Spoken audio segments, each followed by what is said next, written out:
Once an Auburn assistant, Will Muschamp makes his first trip to the Plains tonight as head coach.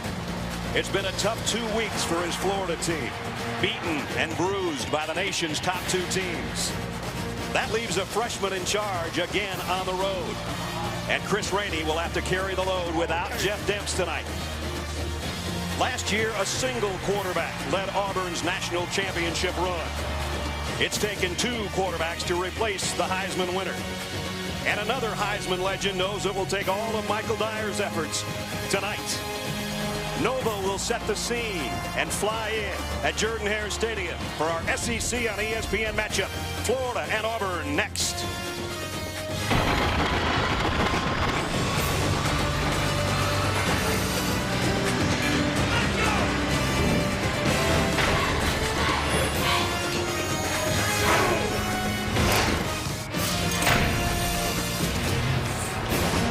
Welcome to ESPN's College Football Primetime, presented by Hampton Hotels. A packed house at Jordan-Hare Stadium tonight for our SEC battle between the Florida Gators and the number 24 Auburn Tigers. As you take a look at the standings in the SEC coming into tonight's game, South Carolina survived a scare, a victory today over Mississippi State, but Georgia is right on their heels. The Dogs are in action even as we speak. Florida still within striking distance because they play both Georgia and South Carolina in upcoming weeks. In the West, LSU and Alabama 1 and 2 on a collision course for November 5th. But Auburn still very much in the hunt with a 2-1 record, and they definitely need a victory tonight. Welcome, everybody. Brad Nessler along with Todd Blackledge. Sold-out crowd tonight to watch Auburn and Florida. And Todd, I think if we had to come up for a nifty nickname for tonight's game, it would be Crossroads Saturday night for these 2 teams. Well, they're very similar teams, identical records. They both are young. They both are a little fragile psychologically right now. But if you look at who these 2 teams have left on their schedule, tonight is the defining game because the outcome tonight, I believe, will set the tone for the second half of the season for both of these teams. We talked about the similarities. They are both 4 and 2, and they both have quarterback issues. We might see as many as 4 guys playing that spot tonight. Yeah, and the crazy thing is, 3 of those 4 guys were playing high school football at this time last year. And because of that, both teams have struggled throwing the football. I think tonight, the key to the game, which pair of quarterbacks makes more plays in the passing game and doesn't turn it over to the other team.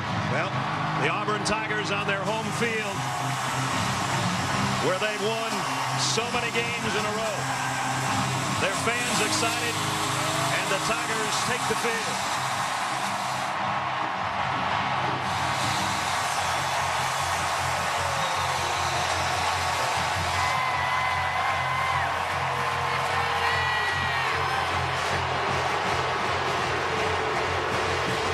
The Tigers have won 10 consecutive conference games. Can they make the Florida Gators their next victim? We will find out tonight in Auburn. The once healthy trees at Toomer Corner look like this now, thanks to the poisoning by a misguided Alabama fan. That was all precipitated by first an Iron Bowl victory, an SEC championship, and then a national title for the undefeated Auburn Tigers last year. And, of course, Cam Newton on his way to the Heisman Trophy. Been a strange couple of years around here because of Cam Newton. If you look at the timeline, first the recruiting visit to Mississippi State and then to Auburn, and then notified Auburn was of improper recruitment involving his father. Well, the NCAA absolved Auburn of any major violations in relation to the pay-per-play scheme that Cam Newton's father tried to work at Mississippi State. Even though the NCAA never formally charged Auburn with any wrongdoing, it did find Cam's amateur status was violated by the scheme, but it reinstated him to play. And the NCAA this week absolving Auburn of any future problems. And Gene Chizik talked with us about the ruling by the NCAA this week. We're excited that the NCAA made the statement. There's no question about it. I think it removes a lot of area for rumors and insinuations.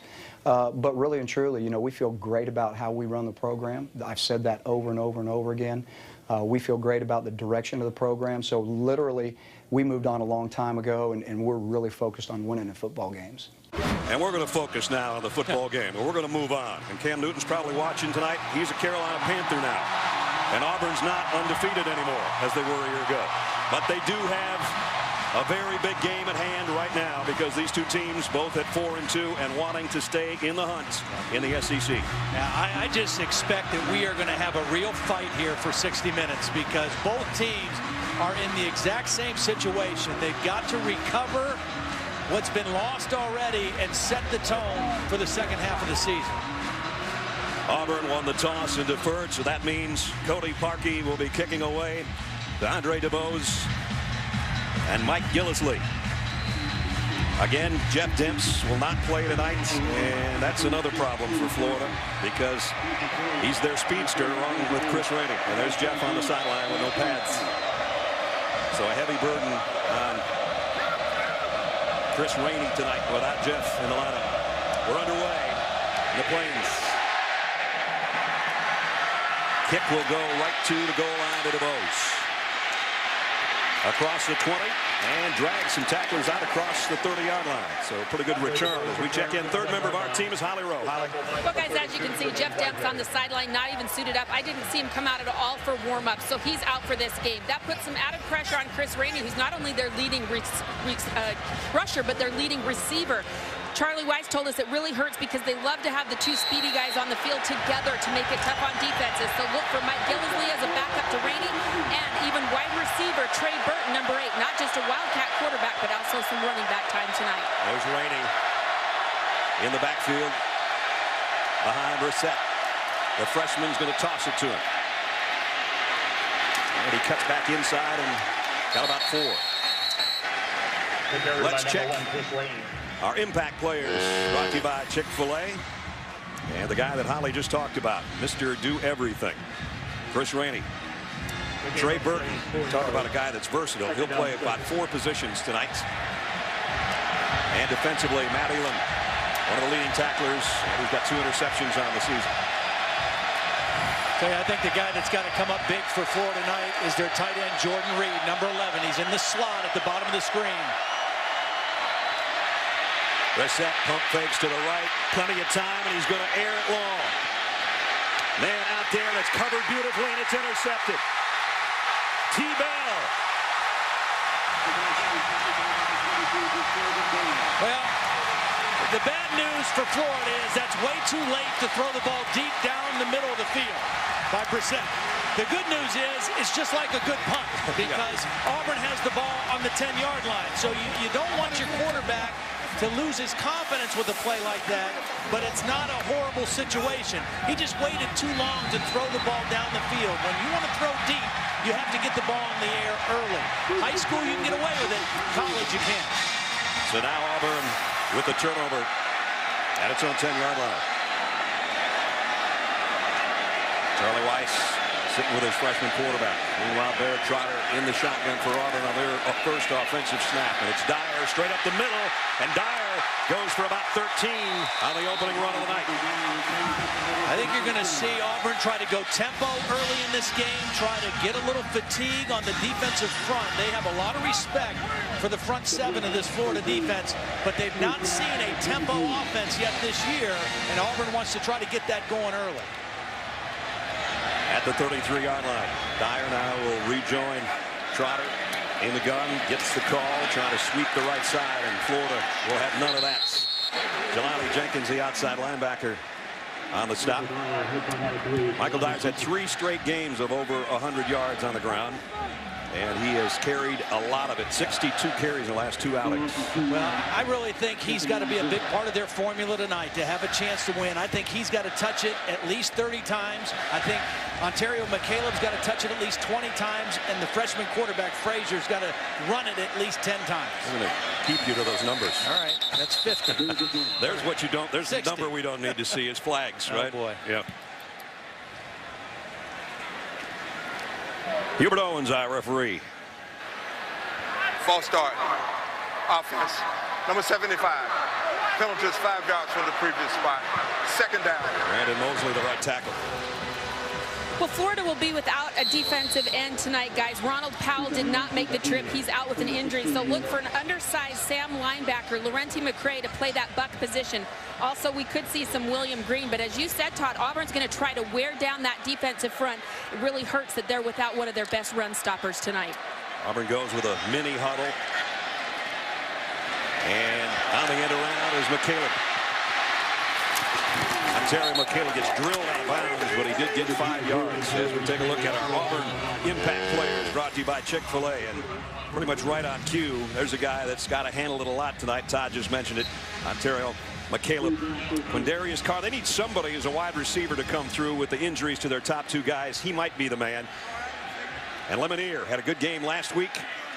4 sacks on the season for Corey. So 3rd down and 13 coming up. And see, this is what we saw last week. The penalty that sets him back, it puts him in difficult situations for Barrett Trotter. 3rd and long. And they're going to play it safe. McCaleb trying to weed his way through. He won't get the 1st down, but he gets a decent gain of 7, and that'll force the punt. Gus Malzahn told me before the game on the field, he said, we're going to try to win ugly. I mean, you know, they've got to do what they can do, and that is run the ball with Dyer a lot, try to stay ahead of the chains. They've got to be good on 1st down.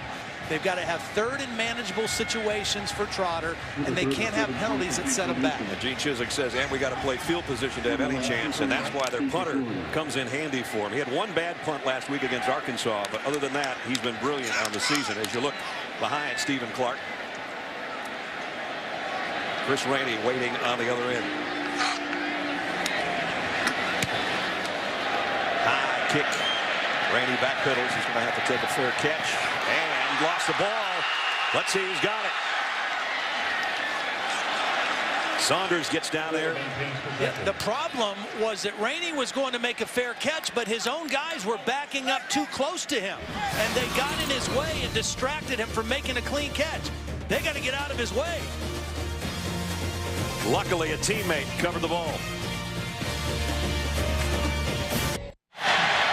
Offensive coordinator Charlie Weiss on the Florida sideline, and through the first 4 games of the season, things were going swimmingly, Todd. Yep. Well, you know, a couple things. They lost their senior quarterback, John Brantley, and they played probably the best, 2 of the best defenses in the country back-to-back in Alabama and LSU. So, skews the numbers a little bit. Right. Rainey on a draw play. And Rainey, nice open field tackle by Chris Davis, the corner, and a pickup of only 2. You know, here's what happened to the Florida offense as we take a look at Rainey on this play. They were playing pretty good early against weaker opponents. Right. And then they go against Alabama, and in watching that game on tape, they were playing okay. And John Brantley in the first half was on the mark throwing the football. Then he got hurt, and Charlie even said he didn't have a great plan ready for the true freshman guys to come in, and it's taken them a couple weeks to get comfortable with that. Here is the freshman quarterback on 2nd down and 8. Off play action to throw. Scrambles and whistles, which we didn't hear at the beginning. Flags down.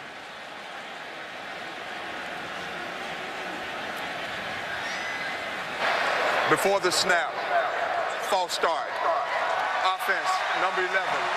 That penalty is 5 yards from the previous spot. 2nd down. Florida's had way too many penalties the last couple of weeks, too. And that might mean Jordan Reed was the intended receiver, Tom. Yeah, well, he was anxious, a little over anxious. 11 catches coming into the ball game. He's a matchup problem. That's why I think they've got to find him early in the game, because he's a big, rangy guy. Former quarterback, now tight end. There he is on the wing and in motion on 2nd down at 13. Here's a toss sweep. Rainey with a blocker in front, but not enough of a block, that's for sure. Corey Lemonier with the stop and a loss of 3. Well, and 2 times we've seen Chris Rainey lose the handle on the football. One on a punt return, and on this one at the end of the play, he's going to lose control of the football. Auburn does a nice job of maintaining the edge of their defense and stringing it out. But Chris Rainey better take care of that football, because neither one of these teams can overcome multiple turnovers in a game like this. Gators are going the wrong way. 3rd down and 17, and the crowd lets them hear about it. Frankie Hammond in motion. Brissett fires near side, complete, but short of the 1st down.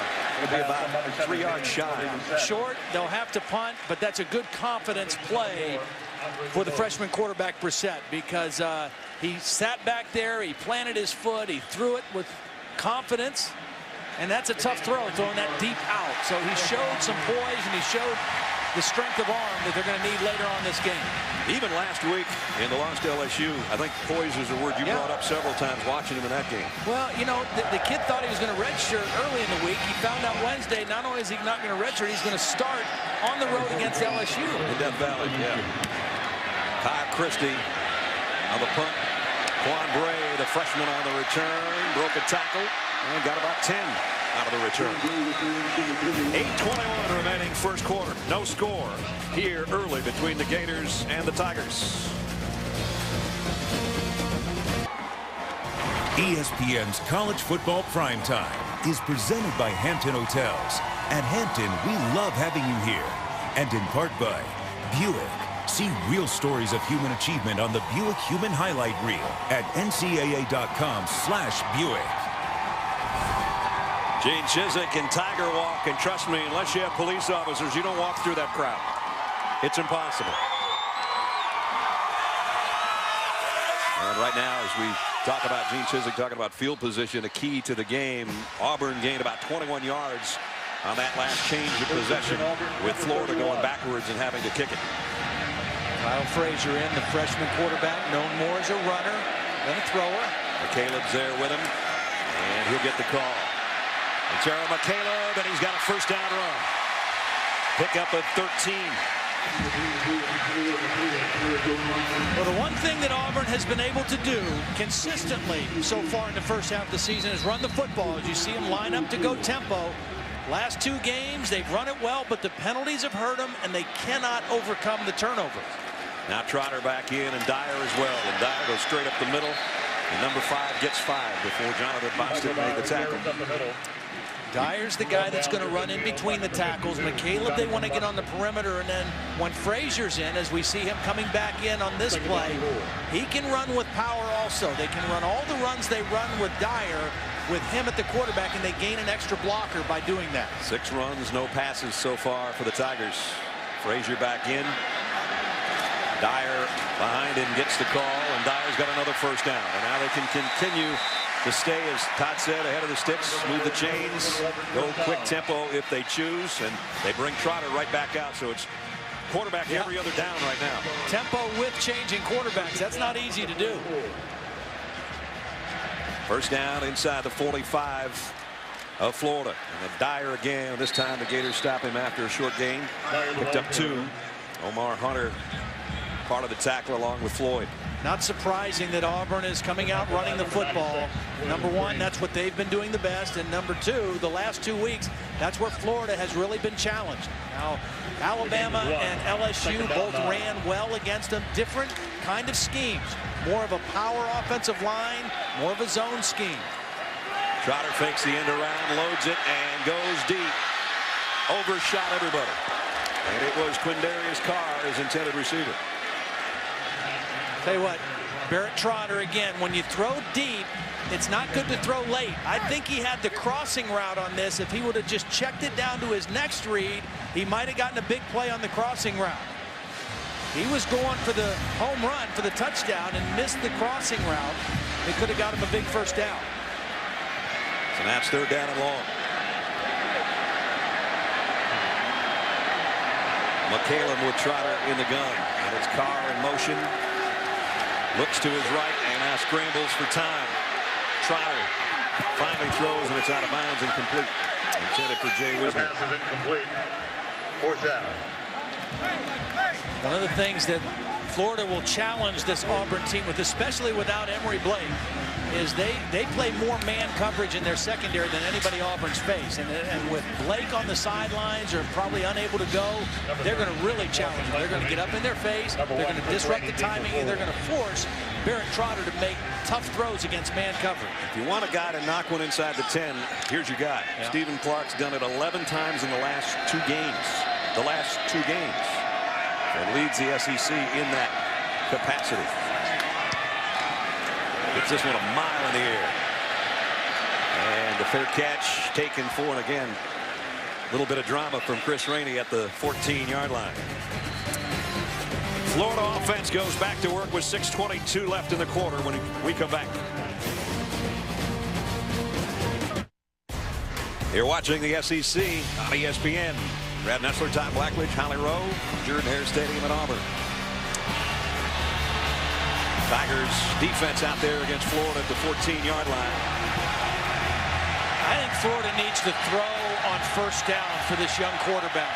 Play action stuff. Rainey, and they drag it out, and he's dropped for a loss of a yard. Jake Holland, the middle linebacker, made the stop for Ted Roof's defense. Well, this Auburn defense under the direction of Ted Roof, the numbers are not very good. I think they have made some improvement. They've played a lot of young guys. They've tried to simplify some things, but they've also played some pretty good offenses. Clemson is a great offense. They did well against South Carolina. Then last week, Arkansas, maybe the most potent offense in this SEC as well. Second down and 11. Rainey again, trying to get to the second level. They're not going to let him get there as Kenneth Carter came over from his defensive line spot to make the stop. It's a lot easier to be a great defensive coordinator. You got Nick Fairley and some of those guys they had last year. That helps. That helps. When you can pressure the quarterback with 4 guys, you can be more creative in the back end of your defense. They don't have that right now. They're looking for a stop here on 3rd down and 4. The last 2 weeks, Florida has been 6th for their last 25 on 3rd down. Young quarterback, good defenses. This is a manageable down and distance, though. 4 yards. Auburn shifting on their front. They come with a blitz. Reset fires high, and the blitz may have gotten to him a little bit. DuBose was the intended receiver, and Holland made 2 big plays in that series. Yeah, Holland timed up the blitz perfectly. He's watching the center. He's watching for the movement. And Holland's right here in the middle. Watch him time this blitz and get right up into the chest of Brissett. And Brissett's not able to step through that throw and get it down on the slant. The ball sails on him because the pressure was so quick by Holland. And a perfect hit as he got it right in the chest with a shoulder. Didn't go to his head. Forcing the kick. Second straight 3 and out for the Gators. Christie to punt. Movement. They're going to go back 5 more. The gunner here on the bottom was too early and taken off. I think that was Purifoy. Before the snap, false start. Offense, number 15, 5 yards from the previous spot. 4th down. Well, they back it up further, and now Christie's going to be punting near his own goal line. Yep, there's the early movement, trying to get a jump. And we talked about Auburn playing field position. They stand to have excellent field position here at the exchange of this punt. High snap. Christie gets it away. Quan Bray going to have to backpedal. Christie got all of this, baby. Never mind. Wow. Never mind is right. All the way back near the 17-yard line. Nice kick, number 44. 4:50 remaining first quarter scoreless here. Let's see what else is going on. We check in with Reese Davis. Maryland's up on Clemson. Couple of undefeateds are defeated now from the Big Ten today, as Michigan and Illinois both bit the dust in Big Ten play. Now Frazier in at quarterback to start the series here. And he's going to keep it on the zone replay and picks up 3. That'll bring up 2nd down and 7. So the field position was going to work until Christie hit a 67-yard punt. That'll mess it up for you. One of the things Auburn likes to do is they run zone read, they run counter plays, and they also run the speed sweep, and they read that as well. So the quarterback can either give it to McCaleb on the sweep or keep it and run inside, which he did that time. Fake it to McCaleb. No, they give it to McCaleb, and he's dragged down. Almost a horse collar tackle there, but no penalty. And another loss. Nice play by McCray, the outside linebacker. Negative play created by the Florida defense, and under Will Muschamp and coordinator Dan Quinn, they're going to be aggressive. They're going to try to attack the line of scrimmage, and it sets Auburn back behind the chains. 3rd and 10, not a good situation for this Auburn offense. As Dan Quinn, the defensive coordinator, yelling instructions from the sideline as Auburn going in the wrong direction as well. 3rd down and 10 for Trop. Waiting, and maybe waited too long as he's hit as he throws by Sharif Floyd. And the fans are just a little bit restless right now. They're not really booing, but they're not exactly cheering the Auburn offense. Trotter's 0 for 3 throwing the football. Well, again, the problem is what they needed on third down. They're trying to max protect. You see, they keep McCaleb in. They want extra blockers, so they're releasing fewer receivers. And the problem is they don't have a go-to guy. Emory Blake is on the sideline. He's their best guy, and Barrett Trotter nowhere to go with the football in that one. Clark in to kick. Rainey's back deep. Rainey with a couple of career punt returns for touchdowns. And again, high punt and dropped by Rainey. Scooped up by Auburn. No. They got to spot it. You can't pick it up on the muff. It could be Auburn's football. I thought they did not give him enough room to catch the football. There was no flag for a halo infraction. I thought they got too close to Rainey as he was trying to make the fair catch. And I think that's what Will Muschamp is complaining about as well. Was the fair catch called for late, too? That's another question. And the officials have given no direction on whose ball it is. We just know it's spotted at the 32. So Hubert Owens is going to straighten it out, hopefully, for us right here. During the play, the kicking team recovered the scrimmage kick. By rule, they cannot advance it. It is first down to Auburn. Auburn's got the ball. Now, I agree that it's Auburn's ball, but I don't think they gave Rainey enough room to catch the football. And I think that's what Will Muschamp is saying right now. Ontario McCaleb was the first guy down there. It was a late signal on the fair catch, but McCaleb has to give him room. And he almost bumped into Rainey as he was trying to catch the football. It certainly distracted him. I think you're right, and I think Will Muschamp has a gripe right there. That's a huge play. And it gives Auburn an opportunity at the Florida 32-yard line. And Will is still letting them know. And did he take a timeout? Muschamp took a timeout.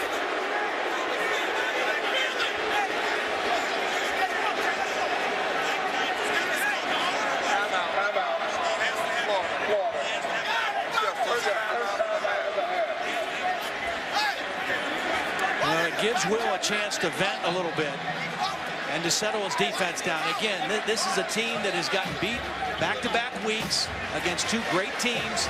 They're very fragile right now, and he even said, I've got to be careful how to manage the adversity that our team's facing. And right now, he's going to try to give them a chance to settle into this sudden change situation and come up with a stop. You see how Will calmed down just for a second and then fired up again? See, this is not a reviewable play, so there's no point calling a timeout to get it reviewed because they can't review the play. I think it was a mistake. But the reality is it's Auburn's football in Florida territory, and the Florida defense has to respond. You can see Rainey's reaction, looking at the officials as if to say, how much? They got to give me some room to at least get my hands on the ball, which is barely what he did. And the head coach of the Gators, for those of you that are lip readers, enjoy the rest of the night because Will's not done yet.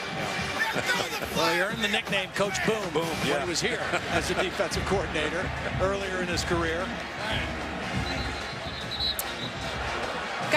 Guys, I did hear the umpire say to him, if you'll calm down, I'll tell you about it. Will Muschamp was unable to calm down. They didn't give him a great explanation, but they were explaining to the special teams coach that he has to be given an opportunity to catch the ball. They felt he was given the opportunity. That's what I heard the umpires telling him. The end of the night could be a huge play in this football game, but we got a long way to go here in the first quarter. Trotter gives it off to Michael Dyer. Dyer just bulldozes his way for about 7 yards before Omar Hunter finally pulls down number 5. Dyer is not quite as big as the two backs that Florida has faced most recently. Trent Richardson ran for 189 yards against him from Alabama. Spencer Ware for LSU, not as many yards, but a big, powerful guy. But Michael Dyer is built low to the ground. Very hard guy to tackle. Runs with a real low center of gravity. And he's going to take it in the Wildcat right here on 2nd down and 3. And he'll just keep it after faking the handoff to McCaleb, but it goes down before it hits the line of scrimmage. Nice job by the Gators defense. Yep. Big early play right here in this ball game for the Florida defense. Sudden change. They forced a 3rd down situation. They forced the ball back into Barrett Trotter's hands and potentially out of Michael Dyer's hands. And if they get a stop here on 3rd down and force a field goal attempt or maybe keep them from any points, Will Muschamp can calm down a little bit on the sideline. I would throw the ball to Ontario McCaleb here. Try to get him the ball quickly in space and see if he can make one guy miss for a first down. Whoops, might not have to. Florida, did they jump? Might be a free play. And a jump ball in the end zone. Touchdown. D'Angelo Benton in the corner of the end zone.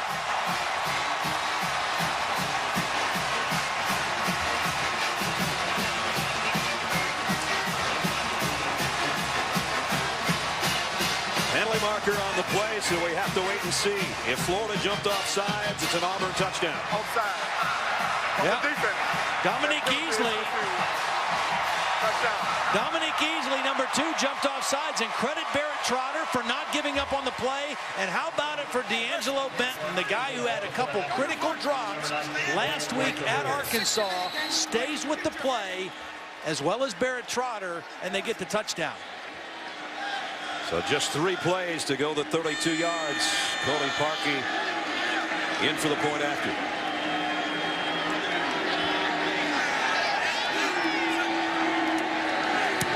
And it's 7-0 Auburn. And as we said, a critical call on what Todd thought should have been Florida football. Instead, Auburn touchdown.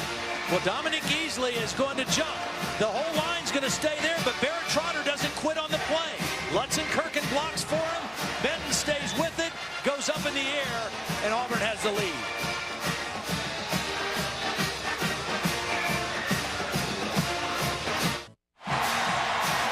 D'Angelo Benton, a happy guy. 25-yard touchdown catch has given Auburn the lead. Will Muschamp, former assistant here. Gene Chizik, first an assistant, then at Texas. Very similar pass, actually, because they both ended up as defensive coordinators at Texas. Will as a head coach in waiting to Mack Brown before the Florida opening. Gene Chizik, defensive coordinator at Texas before going to Iowa State, and then here, and has already won a national championship. They never crossed paths here, but they were close. One 40 years old and one just about to turn 50. And 2 very good ones, and boom, as Todd called them. And then Gene Chizik, whose expression doesn't change all that much from one play to the other. You'll never say that about Will Muschamp. Parkey to kick.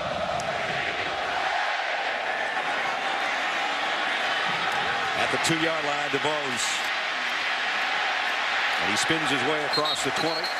And hopefully isn't hurt. Gets up slowly as we go quickly to Reese Davis. All right, Brad, we'll show you what's going on. Clemson and Maryland. Taj Boyd found a wide open Cameron Chisholm. Unfortunately for him, Chisholm's on scholarship at Maryland. Second pick 6 of the year. He had the one that iced the Miami game. Earlier, I told you Sammy Watkins had muffed a punt to set up a Maryland touchdown. The freshman was able to atone on the ensuing kickoff. He did not score, but the long return set up an Andre Ellington score, and Clemson's down 14-10 late in the first. Boy, could the 2 undefeateds from the ACC both be beaten. Georgia Tech beaten by Virginia today. Here's Brissett on the run. He'll keep it and slide his way to a first down. Yeah, good decision by the freshman. Florida needs to get some momentum. They got to get something going offensively. Nice play action pass on first down, a safe play, a bootleg, and he saw a lot of green grass, made a good decision to run for the first. That's the Gators' first down. Up until that point, they'd had 8 plays for 22 yards.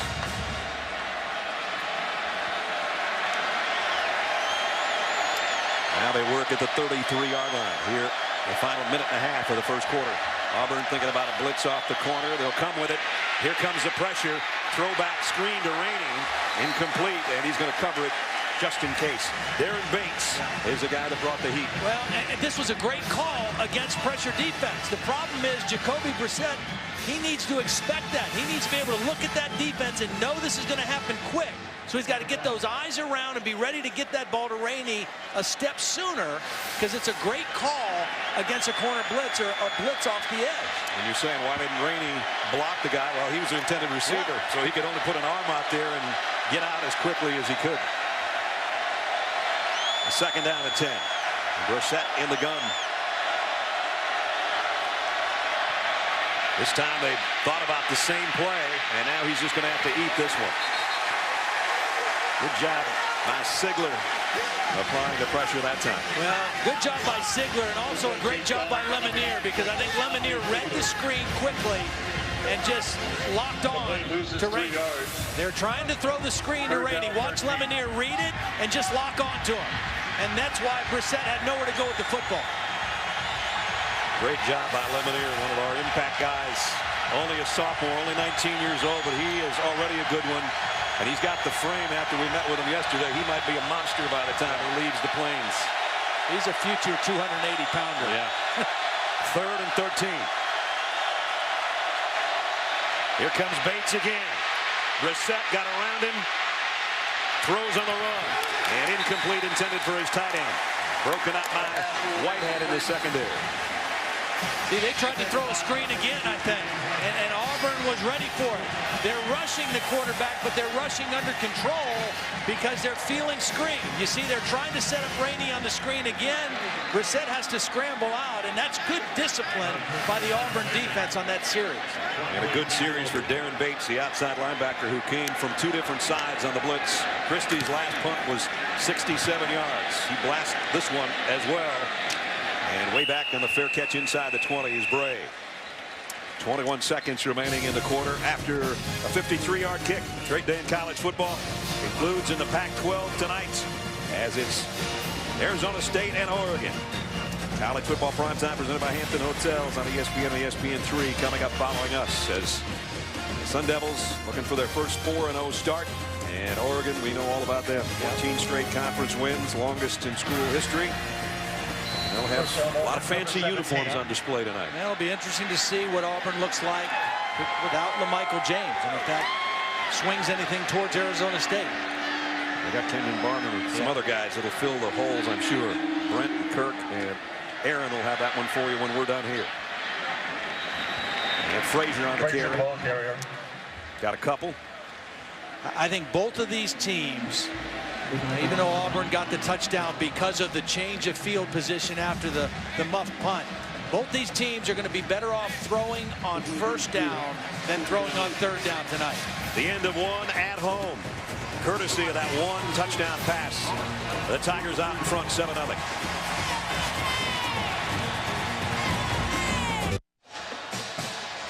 Take a look at our mock BCS standings brought to you by Discover Card. Won't come out until tomorrow night. Brad Edwards is usually right on with this stuff. I'm sure Brad right now is going, don't show that, because Georgia Tech already lost today to Virginia, so I'm sure they won't be 10th. And Clemson, as Reese told us a couple of minutes ago, trailing Maryland by a couple of touchdowns. And of course, the BCS standings and the BCS National Championship belongs right here at Auburn from a year ago with their perfect season. Right now they are in front as we start the 2nd quarter. And Trotter on the option to McCaleb. Florida stretches it out nicely, and they drop him for a loss. I tell you, the thing that jumps out to you about this Florida defense when you watch them on tape or you watch them live is they can really run. I mean, they are fast. And when I first put the film on and I said, they have 4 guys in their starting front 7 that wear single-digit jersey numbers. I've never seen that before. So you know they can run, because if you're a slow guy, you don't ask for a single-digit number. You just don't do it. Right. Ronald Powell, one of those guys, is not playing tonight, but he would have been a single-digit number as well. Trotter, and he throws incomplete, and I don't know who the intended receiver was. Darius Carr, maybe. I think that's where he was looking. You know, he had a little trouble getting the ball too high last week against Arkansas. Now, talk about having some trouble. Chris Rainey's had some trouble fielding punts tonight. This was the first one. His own guy, the linebacker Jenkins, ran into him. And then he had to come forward on this one and didn't catch it clean. And then the last one, even though I'm not so sure McCaleb gave him enough room, it was still a muff punt, and it resulted in an Auburn touchdown. Just 3 plays after that last one. That's the only score we got tonight. Kick. Rainey's going to let this one bounce. Try to get everybody out of the way. Florida barely does get some of their folks out of the way. And it's down at the 37-yard line. 44-yard kick. He kicked it about 65 in the air, though. Auburn with the lead. Florida trying to answer offensively when we come back. Florida hasn't gone quite that far down the quarterback depth chart. 7-0 Auburn, but they are on number 3. Holly? Well, Jeff Driscoll injured his left ankle last week and was unable to play, but he is on the sideline. He's been cleared to play, and when we spoke with Charlie Weiss yesterday, he said it might not be the first quarter, obviously now that it's passed, but it could be as much as the fourth quarter. But he's right next to Charlie Weiss. Everything he's calling in, he's checking his wristband. He's very involved in the game plan. And if Brissett continues to struggle like this, guys, don't be surprised to see Driscoll, who was the #1 rated quarterback coming out of high school last year. Brissett goes out, and Trey Burton is going to play quarterback in this particular snap, at least. As we mentioned, Mr. Versatility plays a lot of different spots. And on this one, he hands off to Gillislee. He got a decent game, picked up 5. McNeil with a tackle. Trey Burton, a much better runner than he is a thrower when he lines up at quarterback. So Auburn's defense has to kind of lock in on option, quarterback runs, quarterback powers, but still be cognizant of the speed of Rainey. Of course, Burton, the guy that had a dream game against Kentucky last year with 6 touchdowns. Here he is on the option, pitches ahead to Rainey, and he's got the first down, little shovel pass. Yeah. So that one's going to go as a completed pass and pick up a 8. You know, when they put Burton in, this looks like the Florida offense from a year ago. It's not much different. Option, shovel pass, quarterback runs. And right now, Charlie Weiss is just trying to manufacture some offense. He said, we got to score some points. They scored 10 against Alabama, 11 against LSU. That's not good enough to win in the SEC. Charlie says he thought that there was actually progress made between those two games. He said the scores wouldn't be indicative of that. But here's the pitch to Rainey on the corner. Wow. Lemonier tried to get him, and you saw that extra burst of speed. What a great play by Trey Burton. And there's going to be a 15-yard penalty tacked on at the end of it, I think, for roughing the quarterback. This is a corner blitz, and Trey Burton gets rid of the pitch right away in the face of this corner blitz. And I think it's going to be an illegal hit to the head by the cornerback who was blitzing on the play. That was an incredibly effective play by Burton, the awareness to get that pitch out of there before the blitz hit him. Personal foul on the defense, number 27. Contact to the quarterback above the shoulders. 15 yards from the previous spot, automatic first down. Parisi with a penalty. Here's a corner blitz, and Burton's going to feel it and pitch and give. I mean, that's what you got to do. When you know that hit's coming, you got to give ground and fall back. And the hit was up around the head area. They tack it on to the end of the run, and that's going to take it all the way down inside the 25. Actually, right at the 25. Nice job by Trey Burton and Chris Rainey. So now Florida threatening here at the 25-yard line of Auburn. Burton stays in there at the controls. And he'll keep it this time. And he's collared after a short gain by Whitaker from his defensive tackle spot.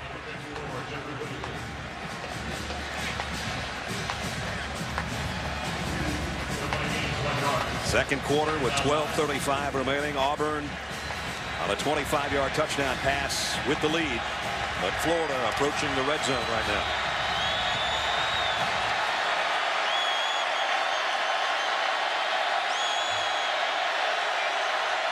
Second down and 8. Burton this time will pitch to the trail man Rainey, and Auburn knocks him out of bounds. Bates got penetration, and then Chris Davis did the rest. Yeah, Bates did a great job of shedding his block because there was a guy assigned to block him, and if he cuts Bates' legs out, then Rainey's going to keep running. But Bates gets off the block and forces Rainey out of bounds. Brings up third down long. That guy's had a heck of a first half so far. Brissett back in at quarterback on a third down and 7. Haven't picked up a third down yet tonight. Make it third down and 12. They're making it hard on themselves.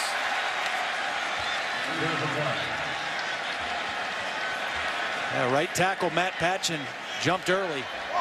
False start. Offense, number 71. 5 yards from the previous spot. Second down. Correction. Third down. Florida near the bottom of the SEC. Their third down conversions.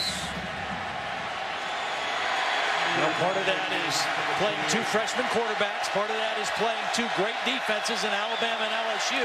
And part of it is just like here, penalties that set you back at 3rd and 13. Yeah, that's difficult to convert against any kind of defense in this league. You don't have one of your key weapons. Jeff Demps. It's been all Chris Rainey so far tonight. Brissett under center. I think they called a timeout from the sideline. Will Muschamp called a timeout before the snap. Timeout. Florida. We'll take the timeout as well. Brissett can talk it over with Charlie Weiss on the sidelines. Florida trailing by a touchdown.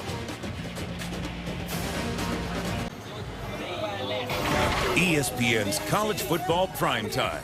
Brought to you by Bud Light. It's the sure sign of a good time. Here we go. And Lexus, it's time to engineer amazing. The Tigers. Or Eagle. Toomer's lemonade. Hadn't had any this trip. Usually I do. 3rd down and 13 coming up for Florida. Tell you what, if they're in man or a blitz, I'm looking to get the ball to Chris Rainey. If they show a cover 2, I want to get somebody down the middle of the field and see if we can split the defense. We'll call it 3rd down on a long 12. How's that? Thompson in motion. Brissett in trouble. Going to try to scramble around and see if he can pick up blockers, and instead he got tattooed. And now we got a little extracurricular play after the whistle. I don't see any flags though. Apparently officials are going to let it go.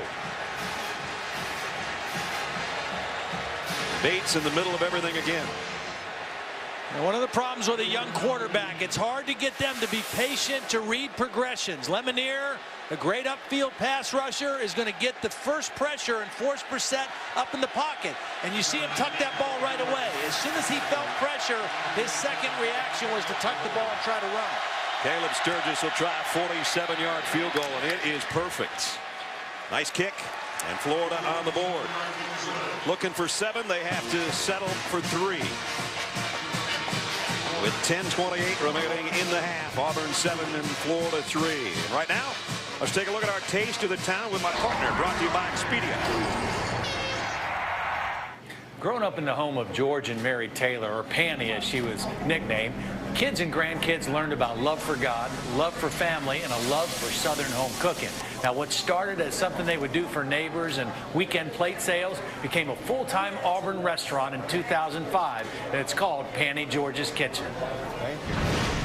Oh boy, I can only imagine. So 10:28 remaining in the first half.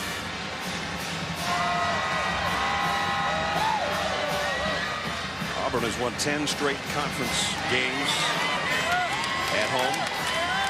Of course, with the national championship last year, they didn't lose much to anybody. Florida, that drive, just 33 yards and 7 plays, took 3:41 off the clock.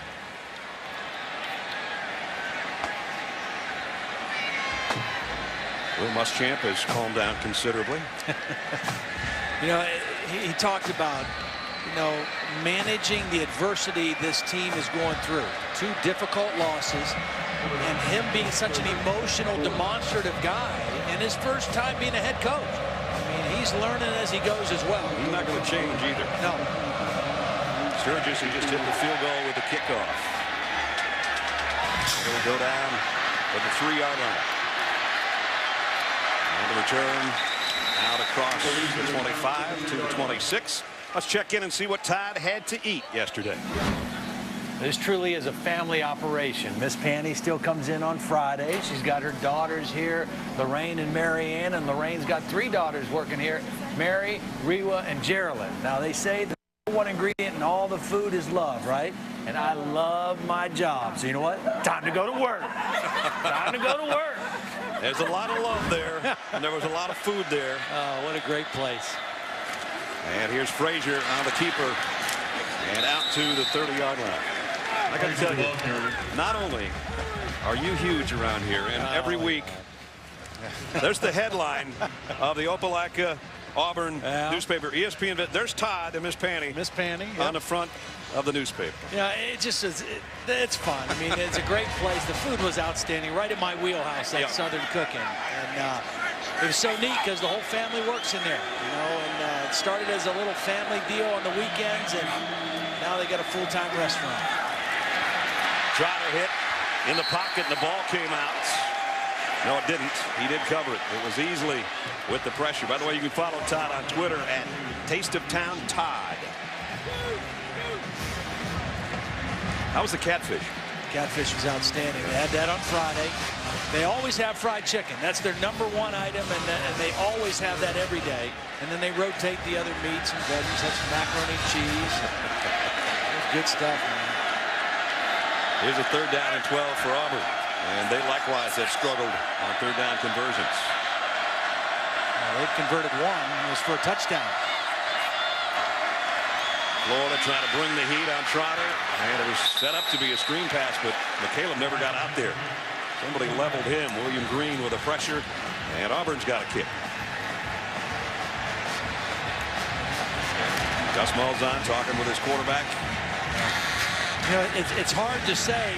Is what's going on in this game the fact that both defenses have really settled into the game, or that both passing games and quarterback situations are struggling? You know, I think it's a little bit of a combination. I think Florida is very talented on defense, especially up front. Clark to punt. Rainey, it's been, whoa, just got that one away. Again, high towering pick. Rainey says, everybody just get out of the way. I don't even want to touch one of these either. Well, that was the problem on earlier punts. There was too many people crowding around him. That time he was smart. He said, hey, get away from the ball. Let's get it for our offense and see if we can move the football. Tough night for quarterbacks so far here at Auburn. Bo Jackson on the sideline. You're probably thinking he's going to be part of our Aflac trivia question. Maybe he is. I don't know. Who are the 4 Auburn University players to be selected 1st overall in the NFL draft? And you thought it was going to be something as simple as who are the 3 Heisman Trophy winners for Auburn? Oh, no. Think it over. 4 #1 picks from Auburn. Right now, Auburn leads 7-3. As Florida with the ball goes to Chris Rainey again. And Rainey skips in the lane, picks up some decent yardage, and we pick up Reese Davis in the studio. Brad, SportsCenter right now presented by Discover Card. Texas A&M ran away from Baylor late 55-28. Robert Griffin III threw for 430 yards. That's a school record. But Ryan Tannehill upstaged him with 6 touchdown passes in his 400-yard passing day. A&M after some demoralizing losses after having big leads today, they hold on to one. Learned to finish today. Yep. 2nd and 5. Quick throw. Ooh, tough catch by Frankie Hammond, and then he's buried by a whole group of Tigers led by McNeil. Well, to Sharvin Bell, what a play by him, because he was being blocked by Dunbar. And Sharvin Bell just would not be pushed out of the way. Watch him fight through the block and push right into the receiver. He doesn't get the tackle credit by himself, but he made the play. Big 3rd down here. Florida trying to keep something going here offensively. What Florida likes is with these bunch sets, crossing routes in front of the quarterback's face. That includes the tight end. Brissett fires to the outside, a wide open Hammond. And he sidesteps a would-be tackler, and he's got a nice gain down to the 41-yard line. Picks up a 25. Yeah, nice throw by Brissett. Stayed right in the pocket. Good, solid protection. I do like this guy's composure. For a kid who was playing high school last year and didn't expect to play much this year, he's a composed guy and obviously very talented. Big, strong arm. Shows it on that out route. Florida goes to a 2 tight end set now at the 42-yard line of Auburn. Brissett, here comes Lemonier, and he runs right past him. And now, on the ground, picks up 5. Good decision. Again, feel the rush, but keep your eyes downfield. Don't automatically take off and run. Lemonier's going to come right around the right side, so you got to feel the rush as a quarterback, step up, 2nd down 4, and then make a decision if you have to run. And in this case, a good decision for a positive gain of 5. And it gives you a 2nd down and a manageable 5 at the 36-yard line. 3 wideouts this time for Brissett. The freshman out of West Palm Beach. Got to throw. Gets it out there in a hurry to Hammond. Hammond slips, though. Does keep his footing. Puts his hand down and almost got to the first down marker. Yeah, good decision. I mean, you had to throw here because Auburn was putting more guys in around the ball than you could block. I mean, look at all these blue jerseys creeping in here. You've got to throw the football. They're daring you to throw. They're crowding the line of scrimmage. They don't get much, but that's the right call. That's the right choice in that situation. Now you got to wonder if you put Burton in here. It's third down at about a yard. And he is in the huddle at the 33-yard line. They're taking a lot of time. They're going to let the play clock go down and call a timeout before this play. Will Muschamp looks at this third down play as being critical. Takes the timeout with 5.5 to go in the half. Florida. It's their third and final timeout of the half. Burton, who's taken several snaps in the shotgun tonight, has one shovel pass for completion and has run for positive yardage. And we'll see if he comes out after this timeout. With the timeout, we've got an opportunity to tell you about our trivia question that we asked you a little bit earlier. Who are the 4 Auburn University players to be selected first overall in the NFL draft? Well, we knew Bo Jackson's one of them, right? Cam Newton's one, we know that. Yep.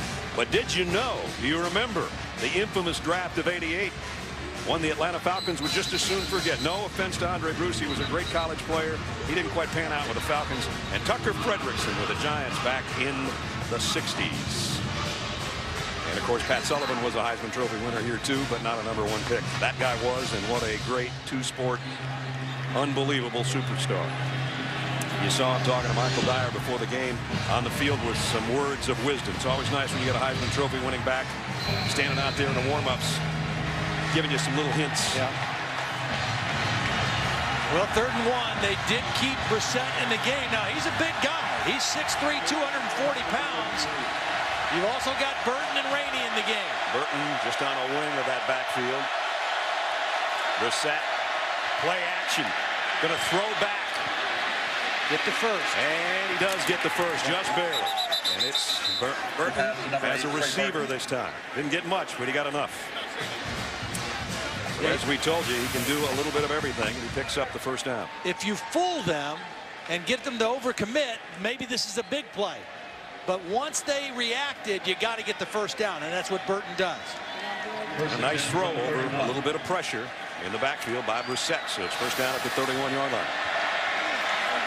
Now back. The 3 wideouts. Actually, Reed, the tight end, has one right there on the top of your screen. Corner blitz coming down the blow. Straight up the middle with Rainey. And Rainey goes for 5, and we go to Reese. Up in the 3rd quarter. Alabama, LSU on a collision course early November. Only a yard pickup this time, but a flag flies in late. It'll be in the general vicinity of a holding call. Boy, this will be a costly holding if it's against Florida, because they've got things going. They're ahead of the chains. They're in scoring territory.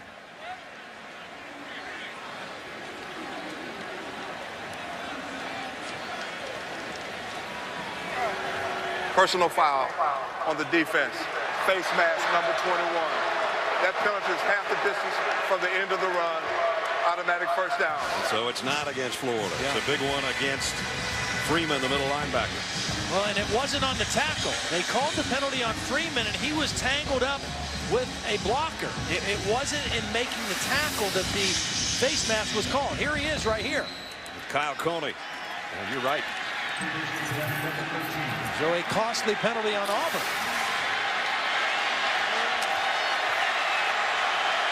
At the 13-yard line. 4 minutes remaining in the half. Florida with an opportunity here in the red zone to take the lead. Toss to Rainey with a blocker in front. And Florida, Auburn rather, stretches it out and knocks him out of bounds as we take a look at the red zone, brought to you by Verizon. And in this case, Auburn has allowed almost 88% of the opponents in red zone possessions, and that's in the bottom third at least in the country. And see if they can hold up to Florida right here. The ball inside the 9. Ted Roos certainly is hoping so. Well, you still have Burton in the game, who's not a true fullback, not a sledgehammer kind of blocking fullback. Be alert for him coming out of the backfield as a receiver, though.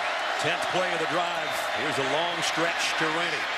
Rainey, and again Auburn stretches it out, and T-Bell's had a nice first half defensively for Auburn as well. Let's check in with Holly. Guys, just watching the body language right now of the running back for Florida, Chris Rainey. He has had that great 1-2 punch with Jeff Demps coming in to spell him, and right now he looks tired to me, guys. He's had a lot of action in this first half, a lot more than he's been used to through the course of the regular season. Well, he's not the biggest guy in the world, you know, 175 pounds maybe. I'll tell you, he's tough, though. Now, they can spell him with Gillisley. I mean, that's the other guy they have, because they ideally like to have Demps and Rainey on the field at the same time to put that speed threat. He's out now. Burton's in at quarterback. On 3rd and 5, Burton comes up to the line. I think Auburn's calling a timeout now, expecting option. Want to make sure they're set on this 3rd down. Well, they had one to burn with 2:44 to go, that's for sure. Trying to prevent Florida from taking the lead. Timeout. We've been talking all night about Chris Rainey having to carry the load without Jeff Demps. Holly talked about it a minute ago. He's had a busy first half already. I'm impressed with his toughness. I am surprised he's not back on the field, though. You know, with Auburn calling the timeout, I thought that would give him the necessary rest. He's the best player on your team. I'm surprised he's not in right now on this 3rd down play. A 3rd and 5. 3rd down 5 on the 8-yard line. Previous 2 3rd downs, Brissett has picked up 1st downs. That would suggest pass to me here with Rainey on the sideline. Jordan Reed goes out to the top of your screen. Here comes a blitz. The lob to Reed. Did he get it? Out of bounds, they say. And he had a bad landing as well. I'll tell you what, they got what they wanted. They started him in tight, shifted him out, and isolated him on a safety, Nico Thorpe. That's the matchup they wanted. You throw that ball to the back of the end zone, a pretty good throw. Ooh. But the ball came out. You see the ball at the end as he made a great effort in trying to get his feet down and get control of the football. The ball was put in a good spot by Brissett, and Reed just not able to come up with the clean catch. And there you see the ball loose at the end, and Will Muschamp thought touchdown. But no, so we're going to have to settle for a field goal attempt again by Sturgis, and it's a 25-yard kick to try to cut it to a 1-point game. It's up, and it's good. So again, Florida gets in the red zone. A Ted Roos defense comes up with a nice play in the corner. And Florida draws within 1.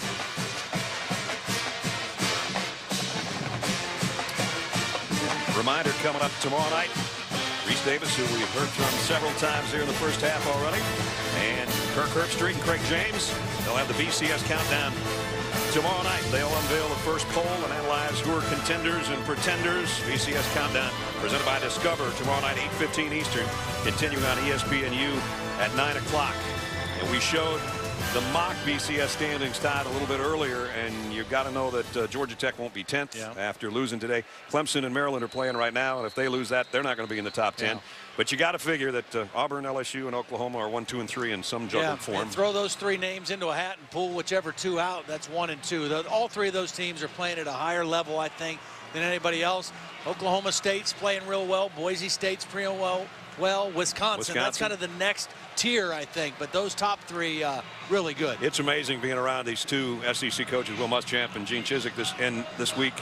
And you know, everybody's admitting right now, they just go, hey, those other 2 teams are really good, meaning Alabama and LSU. And they're different. You know, I mean, Florida played both of those defenses. Alabama much bigger, stronger, more physical. LSU a faster defense. Both presented great challenges. Caleb and Bray are back waiting on the kick. Short, way short. Going to have to hustle to get there. But Caleb does it about the 18-yard line. And now weaves his way to the 30. And speaking of Reese Davis, Reese, what do you got? Brad, coming up on the Wendy's halftime report, Mark May and Lou Holtz will join me. It could have been a Pyrrhic victory for South Carolina on the road against Mississippi State. We'll update Marcus Lattimore's condition. Unbeaten's tumble on the day, a couple more in trouble. Stanford's having a lot of trouble on the Palouse against Washington State, and Clemson is trailing Maryland on ESPNU right now. And we'll also show you how Michigan State tied shoelace in knots for Michigan. That was one of the unbeatens that dropped today. Michigan, as did Illinois, to Ohio State. Here's a sweep. McCaleb. Got about 7 before Florida could track him down, maybe 8 yards. In fact, Josh Shaw made the tackle. We're down to 2:15 remaining in the half. Auburn clinging to a 1-point lead. I think if Auburn converts this first down, I think you'll see Gus Malzahn try to get a little aggressive and see if they can get in scoring position right before the half. McCaleb and Dyer both in there. It's Dyer, the second man through, and there's the first down Todd's talking about. Pick up a 5. And I think they'll go tempo here. They're right on their sideline, the hash mark nearest to their sideline. They'll get lined up, try to get a little fatigue on this Florida defense here right at the end of the first half. See if they can add 3 points more. Now the Tigers look to the sideline. With those flip cards that they follow. Make an adjustment. And Trotter with a quick throw to the near side. Completes. Cross midfield to Benton. Well, good for Benton. He's the guy who had the touchdown earlier in the game, the only touchdown of the game. Had 2 critical drops last week. He was so excited to have an opportunity to be the guy with Blake and Reed hurt, and he had a very difficult game. One was a clean drop. The other one went off his hands, a catchable pass that was intercepted by Arkansas. But he's come back with a good week of practice and a good night tonight. You saw Emory Blake there on the sideline in uniform. It hasn't been used yet, coming off an injury. Here's Frazier with a quick throw out to McCaleb. Oh, what a nice open field tackle by Matt Elam. Yeah, he was one of your impact players. And, beautiful job in space against a difficult guy. Timeout. Just under a minute and a half in the half. Auburn trying to pick up more points before the break. Timeout. This will be a 30 second. 3 in a row since Charlie.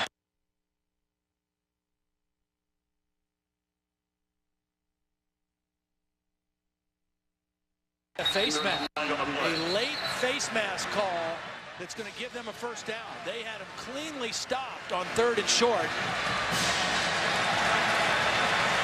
We saw Dyer getting up. Personal foul on the defense. Face mask, number 6. 15 yards from the previous spot. The penalty carries an automatic first down. Sorry about the technical difficulties we had there for just a minute, but Jay Howard with a face mask on Michael Dyer has given Auburn new life. When it looked like they had him all wrapped up, they did. It would have been a loss on the play, but you saw number 6 in the face mask of Dyer, and now that moves Auburn all the way down to the 34-yard line of Florida. Trick play potential. You got McCaleb.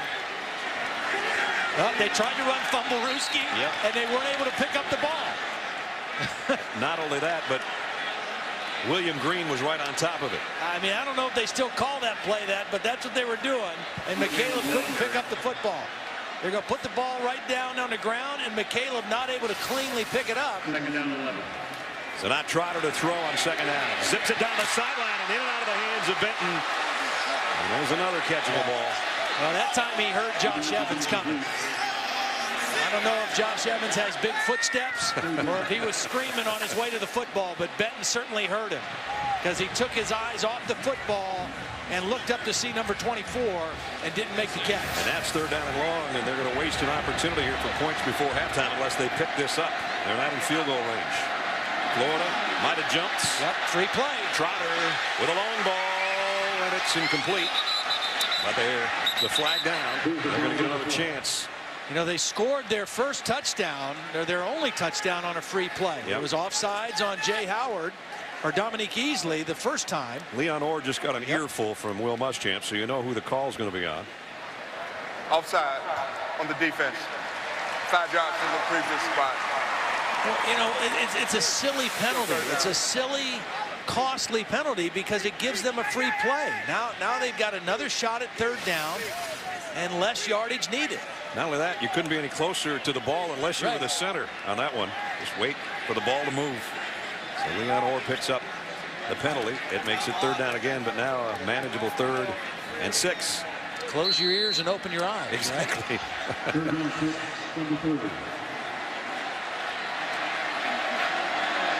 They almost jumped again. Now Auburn and the entire team, with the exception of the offensive line, and most of those guys are looking at the sideline as well. See, Florida showed blitz. They showed pressure, and that's why they raised up and changed the play at the line of scrimmage. Let's see if Florida checks. They're going to check out of it. Going to have to hustle, though. They barely got the snap away. It's a draw play to McCaleb. Trying to outrun that Florida defense, though, is a tough task.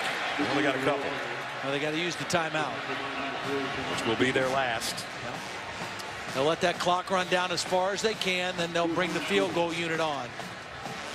Parkey's long this year is 43. The reason Auburn wants these points, I mean, this is going to be a game of momentum. Yeah. And it's not going to be a high-scoring deal. We've already seen that. They want to add 3 here and then go to the locker room and get the ball to start the 3rd quarter. Timeout. Auburn. It's the 3rd and final timeout of the half. This will be a 30-second timeout. So Barner penalty will have 1 play, and it'll be a field goal attempt by Cody Parkey. Don't forget, Sunday NFL Countdown returns. 3 hours, best in the business. Chris Berman and the guys will have all the latest updates from stadiums around the league right up until kickoff. Sunday NFL Countdown presented by IBM on ESPN tomorrow at 10 o'clock Eastern Time. Brad Nestor, Todd Blackledge, Holly Rowe, our ESPN crew. Jordan-Hare Stadium in Auburn, Alabama, where the Tigers have a 1-point lead, and they're going to try to add 3 to it here on the final play of the 2nd quarter. We mentioned Cody Parkey, his longest field goal this season, 43 yards. And he's warming up his leg for what would be a 45-yarder right here. Ironically enough, a Florida native out of Jupiter, a sophomore. Played a little football catch with his younger brother, Hunter, I think, today, out in the parking lot of the hotel. Parkey will try to park one down the middle here, the goalposts, from 45 yards away. High snap. They got the hold down. He's going to miss this one to the right. So Florida rejoices on the final play. Gene Chizik says that's all right. We still got the lead. Will Muschamp and Coach Boone, pretty excited that they're going to go to the locker room only down 1 on the road. You see, he just pushed it a little bit, and I think the high snap might have had something to do with it. Well, Auburn may have the lead, but Florida's got the momentum. Right. And that is going to be a big deal the rest of this game. Let's check in with Holly. Well, Coach, the only time Auburn was able to score was after that muffed punt. What did you see on that play from Chris Rainey? Oh, I can't really comment, to be honest with you. Even if you wanted to? No way. Did you think he had an opportunity to catch the ball? I can't comment. All right. Your offense has struggled, though, Coach. Chris Rainey looks like he's a little winded. What else can you bring out of the bag to give him a break in the 2nd half? Well, we've moved the ball. They've done a nice job holding the edges on defense. They're tackling well. They're playing hard. We got a tight ball game. This is like 1985 right here. Okay. You liked 1985, but on your defense, you've been able to hold but penalties. What did you just say to your guys on those silly penalties? We got to play smarter. We've addressed it. We practice every day. Obviously, I'm not doing my job. It'll get corrected. Thanks, Coach. All right, couple of questions unanswered. I can't comment. Well, this is the play that Will didn't want to comment on. His team's only trailing by 1, though, as we go to our Wendy's halftime report. Reese, Mark, and Lou standing by in the studio. Time presented by Hampton Hotels, 7-6. Auburn in front. Very tight game and tight statistically as you take a look at the first half stats. Yeah, there are not a lot of big numbers on there. The one number that's not on there, turnovers. Florida with 2, Auburn with none. And we talked about what was going to be key to the game, which team took care of the ball better. Florida had 2 turnovers, Auburn none. And which pair of quarterbacks, and we've only seen one for Florida, of course Burton counts, which one can generate some passing game, some chunk plays. Barrett Trotter's got the touchdown pass, but combined, the 2 teams have thrown for 78 yards. And, of course, the controversial muff punt that Will Muschamp didn't want to comment about, but everybody else has been talking about in the press box at halftime is really the difference in the ball game. Auburn will get the ball first to start the 2nd half, and they'll take it at the 4-yard line on the kick return. And Therese got an opening. Therese out to the 41-yard line, 36-yard return. Let's check in with Holly. Well, guys, huge news for Auburn. They're making a change at quarterback. I asked Gene Chizik coming out of the tunnel if they would, and he said, you'll have to watch the game. What I see is Barrett Trotter, their starter, on the sideline, holding in the signs that call the plays. Clint Mosley, their number 2, all the guys have been patting him on the back. He's excited and juiced up.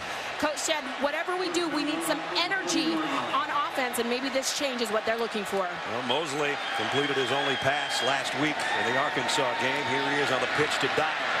And Dyer on the first play of the third quarter with a nice gain into Florida territory just that quickly. Well, you got to get something going in your passing game. You're not going to be able to just run the ball down the throat of this Florida defense. You're not as strong physically as Alabama and LSU up front to do that.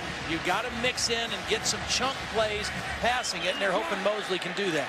And here he pitches it to Dyer. Dyer's going to try to change direction, come back the other way, and he'll lose yardage. Loss of about 3 on the play. Lorente McCray did a nice job of turning that play back inside. As Holly mentioned at the start of the game, McCray playing an outside linebacker defensive end type position because Ronald Powell is not here. We asked both Gus Malzahn and Gene Chizik, would you have gone to this guy a little bit earlier last week against Arkansas? They both said no. Well, here he is to start the third quarter and fires over the intended receiver's head. Boy, he had him. Yep, Jay Wisner. Yep, he had Wisner on the crossing route. It's the same route they ran earlier when Trotter tried to throw it deep, and he had the crossing route. Wisner, number 84, is going to open up right into a voided area, and he just throws it behind him. Almost picked off on the backside by Roberson. He hit the deck near the 25-yard line. And now another 3rd and long. Auburn 1 for 7 on 3rd downs in the game, and many of them 3rd and over 10 yards needed. Ledge, Emory Blake's in the lineup down at the bottom of the screen. Their leading receiver for Auburn has been injured. I would jam him up. I would jam him up and see what he can do. Mosley looking to go the other way. Now pulls it down, goes to the sideline, fires complete to Lutzenkirchen. He's going to be short of the first down, though, but he did get it to the 41-yard line.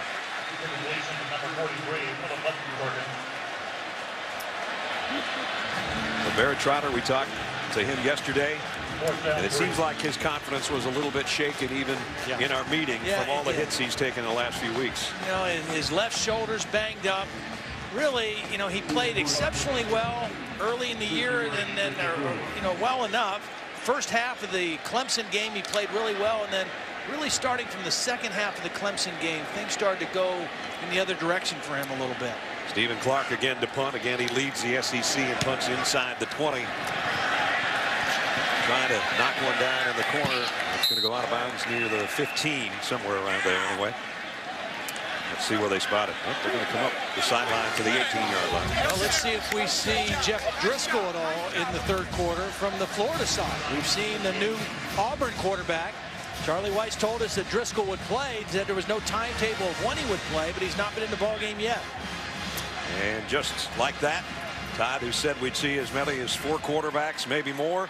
We're on number 5 right now. Second one for Florida. Now Driscoll is a much better runner than Brissett is. They're both big, strong-arm guys, but Driscoll can really go when he runs. Burton and Rainey in the backfield. It's Rainey dragged down. Great play defensively by Nozagwa. Loss of 8. The captain, one of the captains of the defense, the sophomore out of Mansfield, Texas, with a big-time play. Yeah, just a really quick move inside. He got inside the tackle, used his quickness, and held on to that jersey. Now you put in your second quarterback of the night. They lose 8 yards, and now he's inside his own 10 going, this is great. Brissett looking on. Driscoll, the other freshman, at the controls right now. And he's going to throw it near his own goal line. Maybe. Crossing route incomplete in and out of the hands of Rainey, and Darren Bates made another nice play defensively. Well, the thing that Jeff Driscoll has to guard against right here is he's excited to be in the game.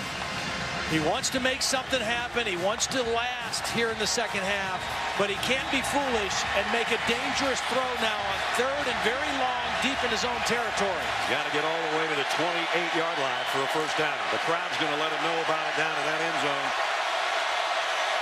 on 3rd and 18.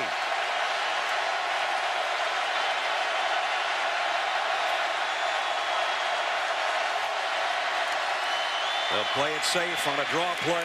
Rainey's going nowhere. Got about 2.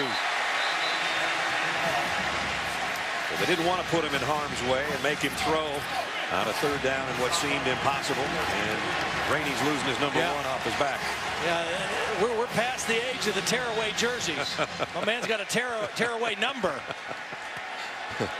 But I'll tell you what, even if that 1 comes all the way off, Auburn's defense is going to know where he is. Yeah, I think so.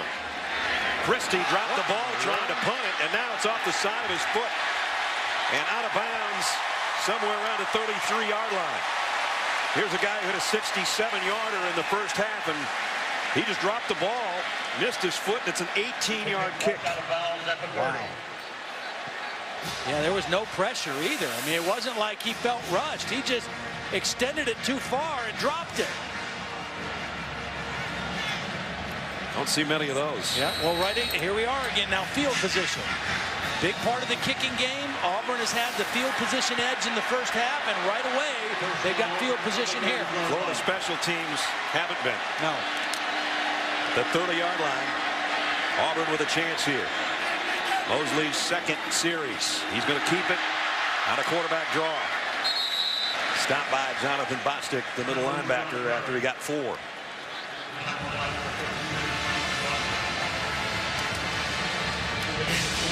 Florida can't keep giving Auburn gifts and expect to stay in the ball game. Only trailing by 1 though here in the 3rd quarter.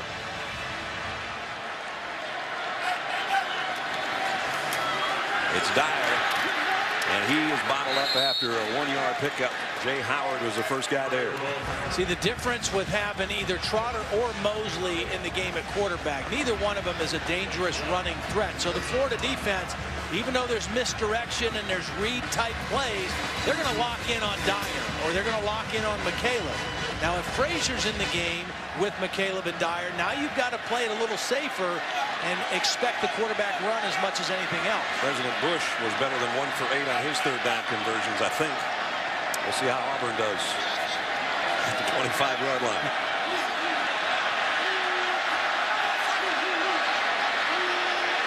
Gonna have to hustle just to get the snap. Mosley, screen in the middle, he just threw it away. Wanted to get it to McCaleb, and Florida blew that up. And you know what? Gene Chizik was sprinting down the sideline to call timeout because he didn't want the play clock to go out. Probably wishes he would have called timeout there because that was a bad-looking play on 3rd down. Tried to go screen. Good quick pressure on the inside by Florida. And another good stop in a sudden change situation for the Florida defense. Remember, Parkey missed one from 45. 43 being his best so far this year. He's going to try this one from 42 yards away. Ryan White to hold. The snap last time on that long one was high. This one's perfect, but the kick is not. Wide left. He's missed one by about that far to the right, one to the left, and a happy punter is saying, okay, we survived another scare.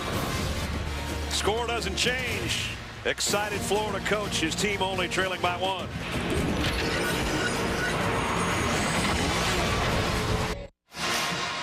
Good one coming up behind us tonight. Brock Osweiler and the Sun Devils take out Darren Thomas and the 9th-ranked Oregon Ducks. College football primetime presented by Hampton Hotels. When we are through here tonight, Parkey has missed to the right and the left from 45 and 42, so the score doesn't change.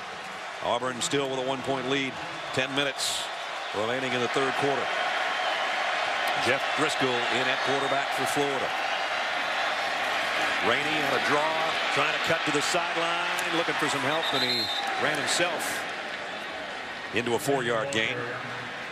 He's got a new jersey on. He's got his number 1 back. tell you what, they got to get some of these other guys. They've got some talented, athletic guys as we take a look at Rainey again on this play. It's just been all Rainey. I mean, Jordan Reed's not been a factor. Dubose, Deontay Thompson, they've got athletic, big-time players that need to make some plays. Driscoll comes up throwing to Jordan Reed, who dives short of the first down by a little bit, I think. You know, Rainey has been carrying the load completely. You know, Burton gave him a little bit of a spark when he was in a quarterback running some option, but they've got to get some of these perimeter guys to make some plays. Frankie Hammond's had a couple of catches, but not anything big. And again, if you're just joining us, Jeff Demps on the sideline, but not in pads. Third down and short, less than a yard. You got to sneak this. This 235-pound quarterback. He'll give it to the fullback, and he's got a first down. Hunter Joyer. That's the place to run it. Just to the right, there was a little bit of a gap to the right of the center. I thought they'd just sneak it, but the next safest thing is to give it to the up back. About a 245-pound fullback gets the first down for Florida. Jalapeno got a nice block. The right guard, number 67 there. You can always tell where he is when he's leading the way. He's got the best hair on the field. Driscoll will keep it. And he shows the wheels that Todd talked about. Might have another first down. We'll check that after we check in with Reese. All right, Brad, it's time for a Dr. Pepper 10 conference update. Maryland and Clemson. C.J. Brown finds Matt Furstenberg for the touchdown, and Clemson, one of the unbeaten teams, they are in trouble. 35-17. Maryland has the lead. So Georgia Tech went from the unbeaten ranks courtesy of Virginia, and Maryland might do the same to Clemson. The top two teams in the ACC, one having lost and one in deep trouble in the third quarter. Here they're going to bring the sticks from the far side to have a look at this, whether or not it's first down.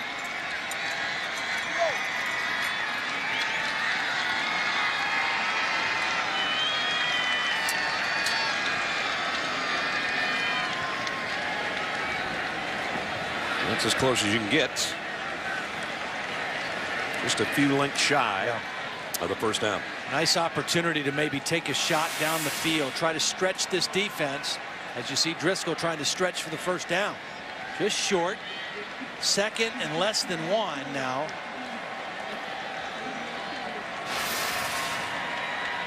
I would think play action here, get good protection, and try to send one of those fast receivers down the field.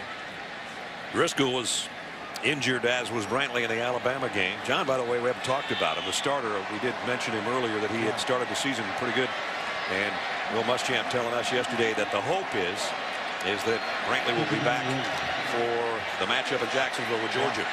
They get a week off after this one. They're hoping to have him back. That's what he's shooting for as well. Right. So second down and inches.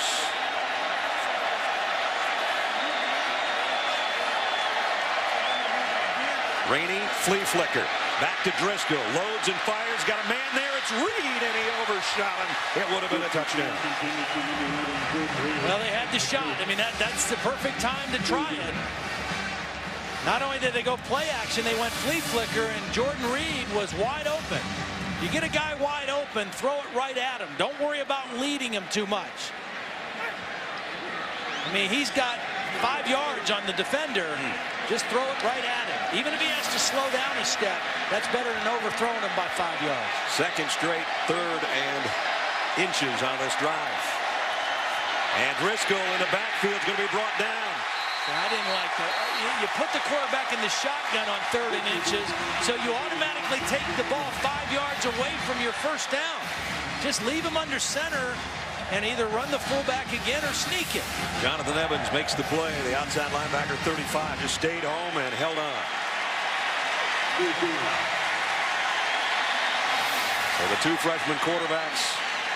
And there's the fifth-year senior who'd love to be out there, but still in that walking boot. You know, it's cool that he's here, though, that he's traveling. You normally don't bring injured guys, but that's a senior leader for you.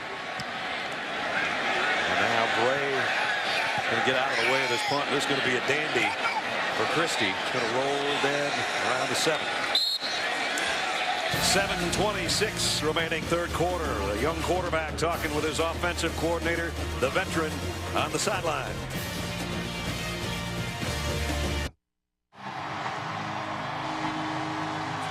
This is the next thing before you get to the NFL. It ain't the Big 12. It ain't the Pac-10.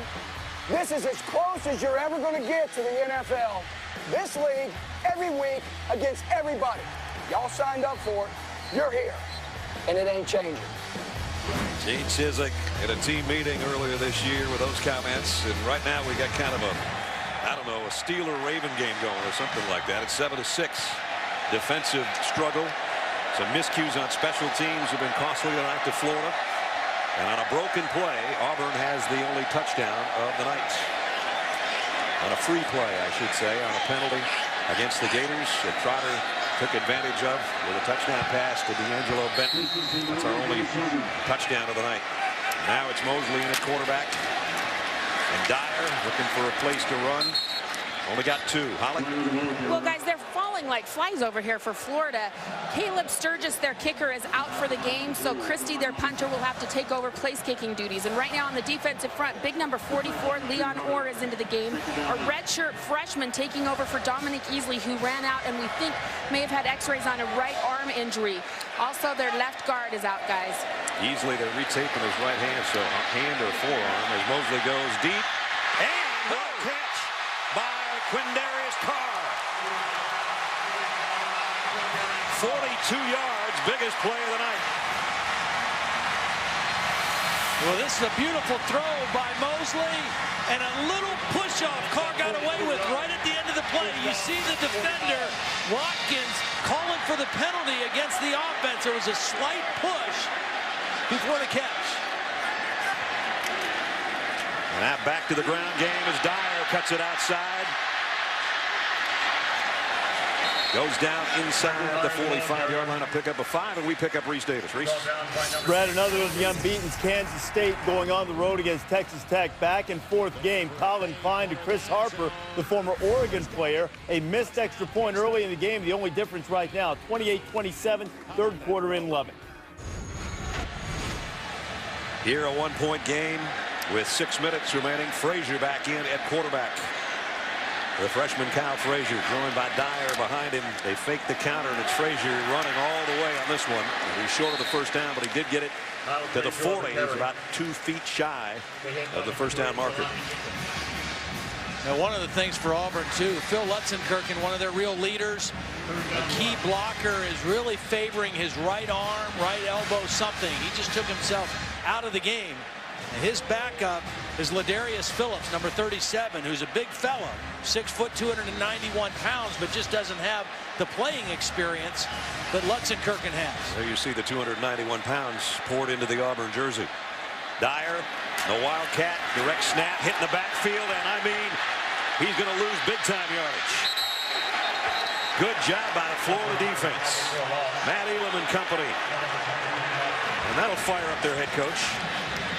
Well, we talked about Ladarius Phillips coming in for Lutzenkirchen.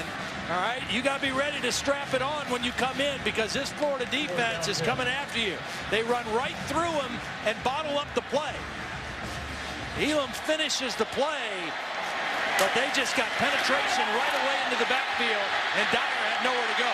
Sharif Floyd is the guy that was head-on with Phillips, and that helped blow that play up. Stephen Clark set to punt again. Well, you expect 291 pounds to go forward, not backwards. Here's the kick way up in the air. Rainey again, I think gun shy about even catching the football anymore on the punt returns because of what happened in the first half. Lets it bounce right at the 20-yard line. Bill Muschamp going to headbutt somebody. Nope, going to jump into the arms of McCray. ESPN's College Football Primetime, brought to you by the 2011 Fusion from Ford. Get in and drive one. Tell you what, they had a better contractor than I have, because that new indoor facility went up in a hurry, didn't it? Yeah. BCS games have a way of doing that. Championships, not just crystal trophies. That's right.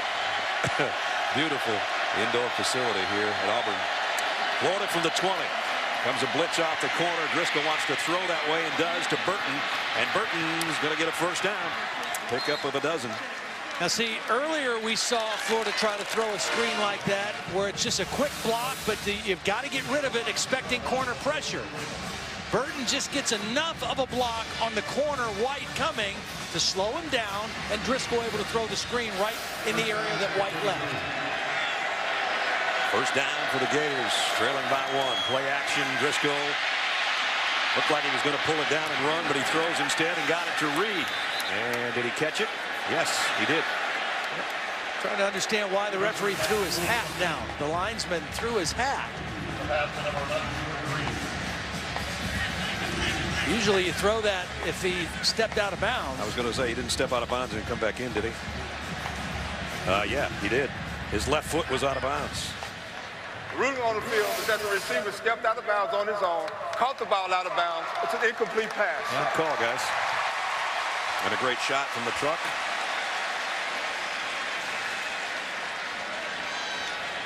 So it brings up second down and 10. Under 4 minutes remaining in the third quarter. Here's another look. You see there's his left foot. Yeah, and that's on Reed. He's just got to know where he is on the field. And you just can't run out of bounds. And there's nobody even over there pushing him. And then tiptoes back in. Yeah. He got both feet down, but he had one out to start with. Driscoll straight drop this time. Deep ball, incomplete. He forced it into double coverage. Again, with a young quarterback, you got to teach them to not be greedy, take what the defense gives you, read through your progressions, work deep to short. If it's not there deep, come to your next read and then dump it down to a back like Rainey if nothing's there. I'm sure last year's National Player of the Year and Gatorade Florida Player of the Year, you get away with that, but not in the SEC. 3 out of 10 on third down conversions for Florida. Driscoll, here comes Lemonade. And he just made lemonade of the Florida quarterback. Yeah, he got around Xavier Nixon. There's got to be a big game for Lemonade. He's a Florida guy from Hialeah, Florida. He had previously in his recruiting committed to Florida before changing his mind and coming to Auburn. And that was a beautiful spin move. The coaches were saying, hey, stop rushing up the field all the time. That time he started up, spun back in for the sack. For the punt, Bray will take at the 33-yard line, 34-yard line. And they're looking for a flag. Auburn's got the ball back with a 1-point lead still. Nothing's changed here in the third quarter.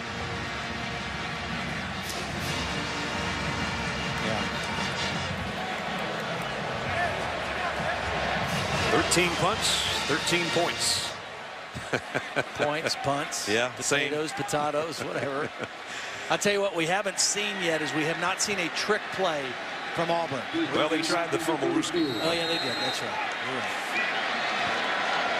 Well, expect another one here before the game's over. Kyle Frazier and a quarterback. With McCaleb with him, he's going to take it straight up the middle.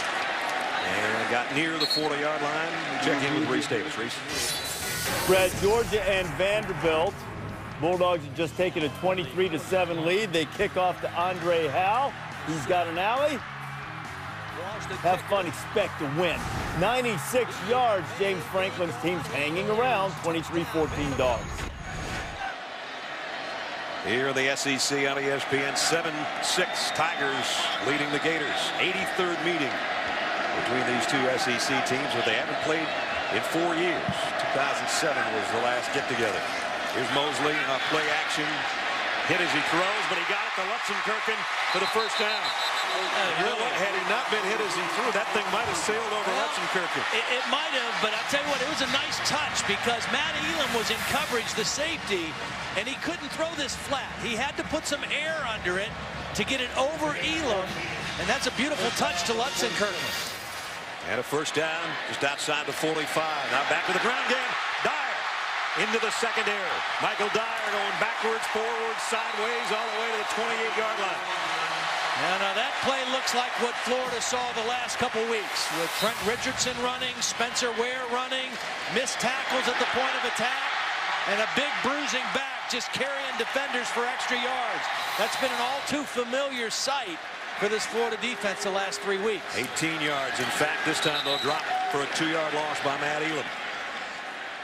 Elam, a good tackler from that safety spot. Sophomore out of Palm Beach Gardens, Florida. Well, the negative plays, both of these defenses have done a nice job creating some negative plays and putting that offense behind schedule. In this case, the behind schedule is 2nd down and 11. As we're down nearing the 1-minute mark of the quarter. I hope the president's watching tonight. He's getting a lot of airtime. There's no debating that either. Play action for Mosley.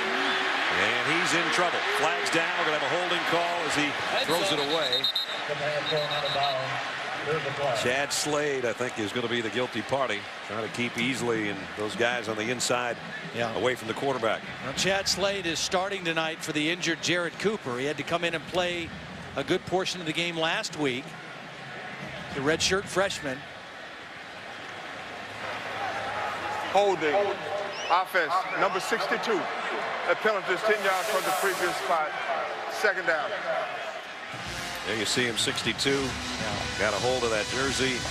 Easley is really an active defensive tackle. I mean, again, he's got the speed. He wears number 2. 6'2", 285 pounds. He's powerful and he's fast. 2nd and 21 now for Auburn. Had the big pass play, a 42-yarder. And now they're struggling to maintain their field position. It's been a game of that tonight for sure. A minute to play, 3rd quarter. Mosley with time, deep middle. Got his man, Lutsen Kirkin, 1st down.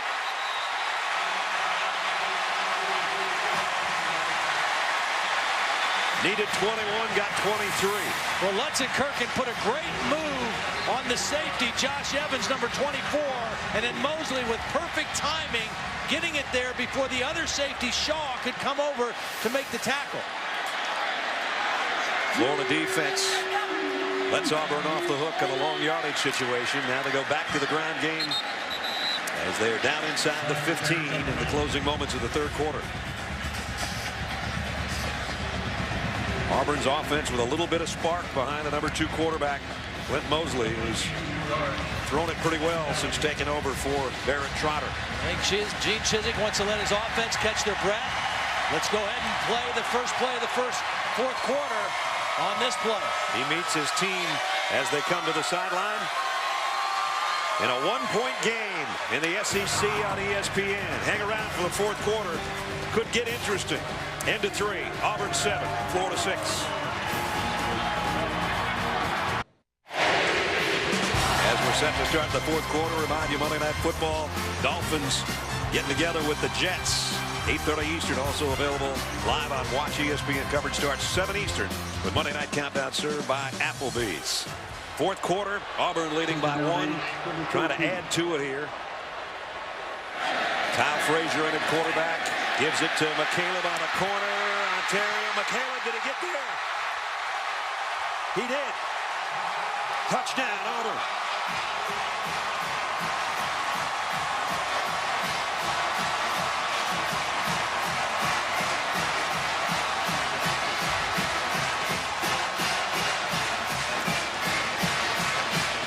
$14-yard score.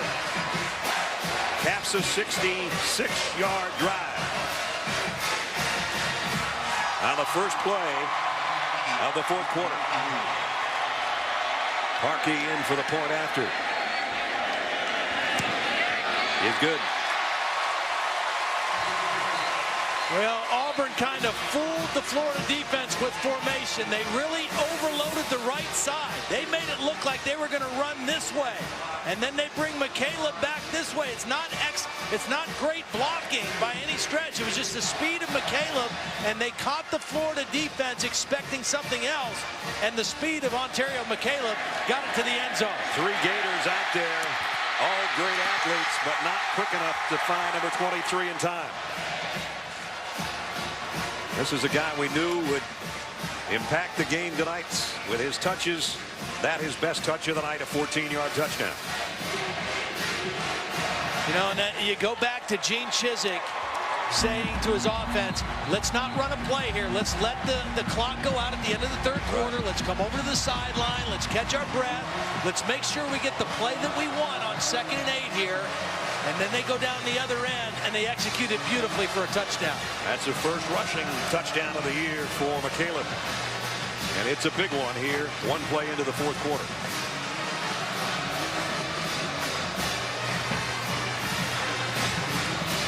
Got the stadium rocking too. Fans back in the chase here.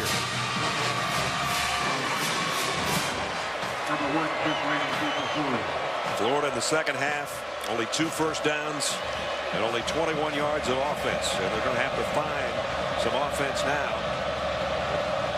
Just under 15 minutes to play. And Rainey trying to catch it over his shoulder. Will have to down it in the end zone. So now Florida still a 1-possession game, but they're 8 down. Well, and then you also now wonder, what does Charlie Weiss and Will Muschamp do? Because Jacoby Brissett was not all that effective in the first half.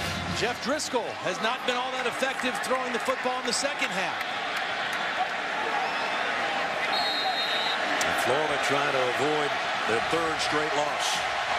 So you go with Trey Burton, I guess, instead. You keep both the freshmen on the sideline, and you go back to the one part of your offense that moved the ball most consistently. That was Burton with the threat of the option playing quarterback. Burton, the sophomore, at the controls in the gun here. Gives it off. Gillisley. Nice run. Megway made the stop.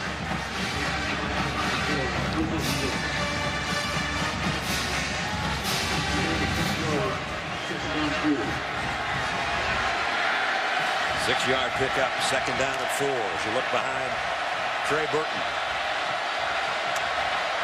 3rd guy to take snaps tonight. Actually the 2nd. But 3 guys have for Florida tonight at the quarterback position. Gillisley again, and he's got first down. See, now, what you lose in maybe the ability to throw the football with the more talented Brissett or Driscoll throwing it, you gain with the threat of the option. And what the option does, and the threat of the quarterback run with Burton, is it forces this Auburn defense to play a little bit more basic, a little bit more vanilla, because of the option. Because defending the option is assignment football.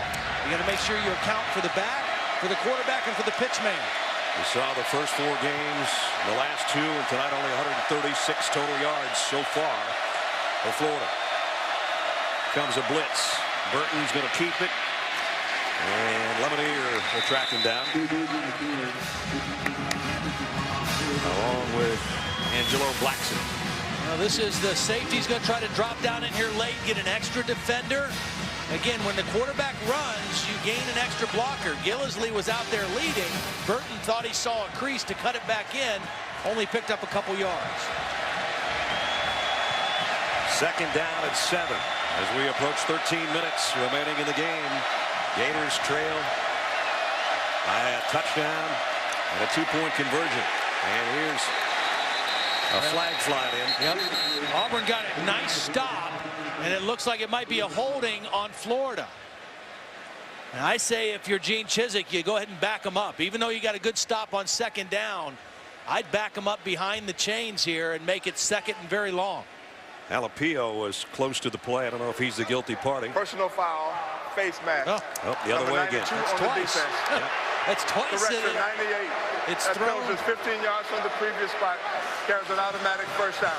That is 2 times that's happened, where it's thrown in the area of offensive holding. It ends up being a face mask. Was it Igwe?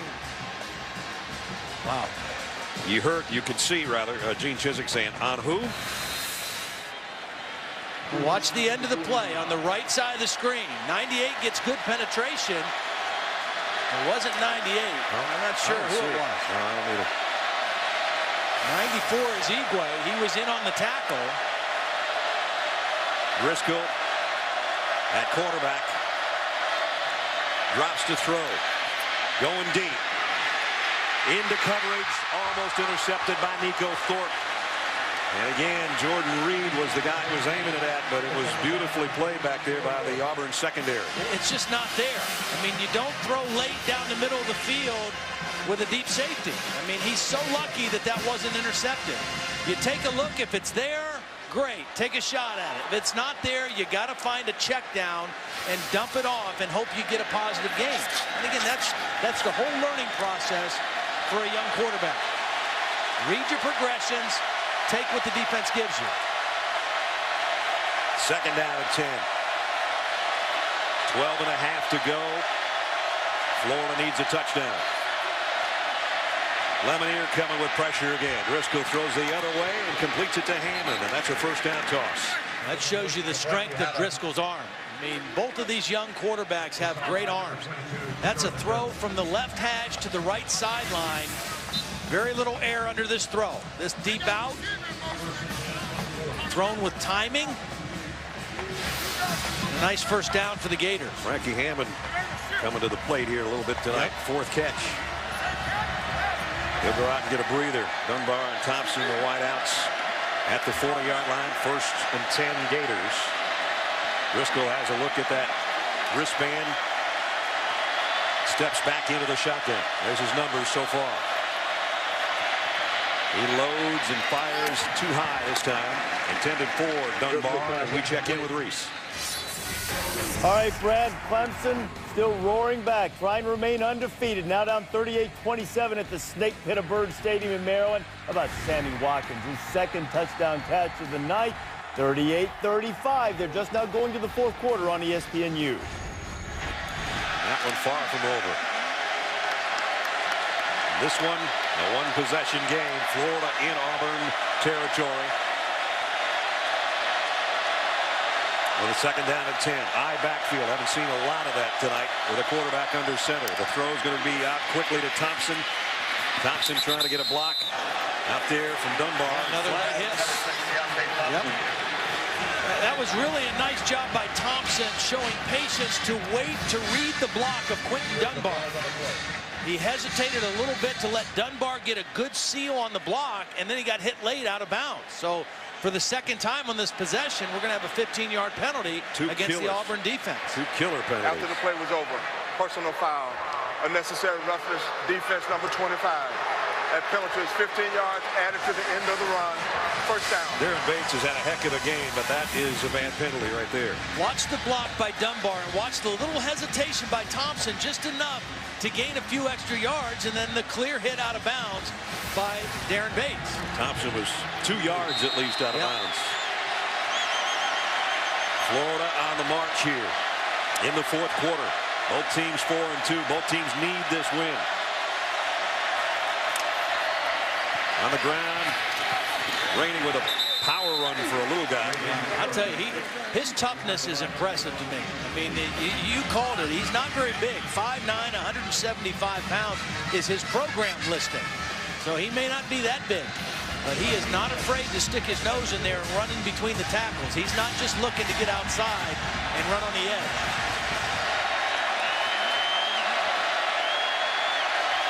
Second and 4. Same guy, different result. Auburn's there to meet him. Loss on the play. Igwe, number 94, did a nice job of getting penetration in the backfield that time and forcing the play to slow down. It forced it to bounce wide, and then he wasn't able to gain anything. Remember, Jeff Demps on the sideline, but not playing tonight, so the entire load, the ground game has been on Chris Rainey, with the exception of Trey Burton running it a few times. There's Jeff, a world-class sprinter. I remember Urban Meyer said one time earlier this year on ESPN, there's the fastest guy in college football, and Chris Rainey just thinks he is. Yeah. And that's the option they don't have tonight, having both the speedsters in the same lineup. And they had to call timeout. They were late getting the play call in, And they had to waste a timeout here on this 3rd down and 8. A huge 3rd down when we come back.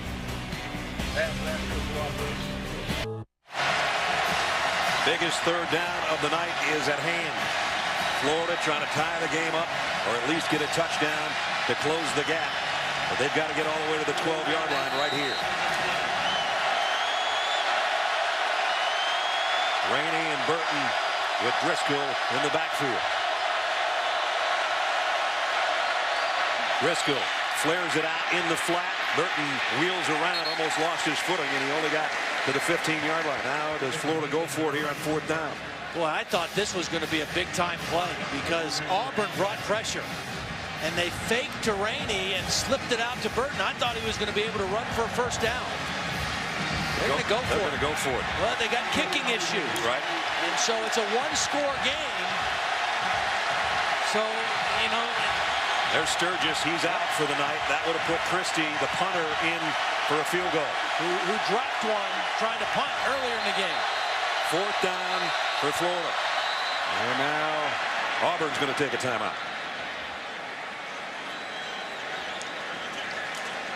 It's a chess match, Freddie Nessler. Yes, it is.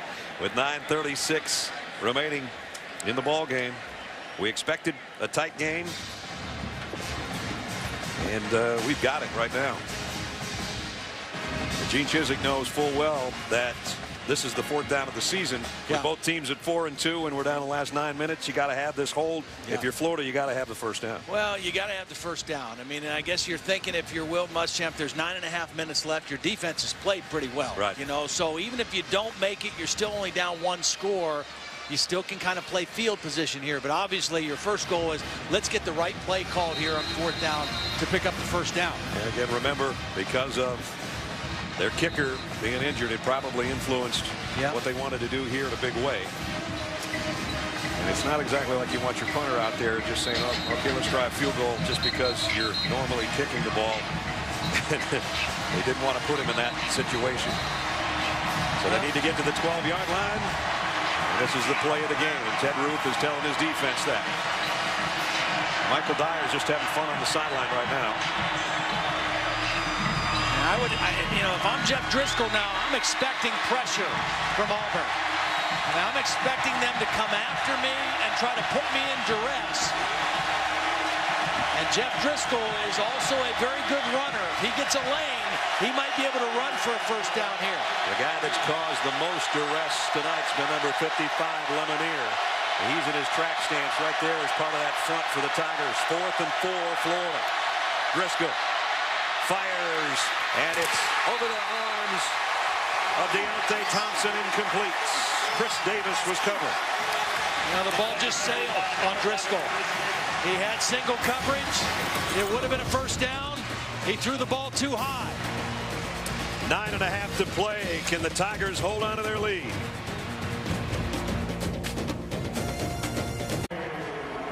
ESPN's College Football Primetime is presented by Hampton Hotels. At Hampton, we love having you here.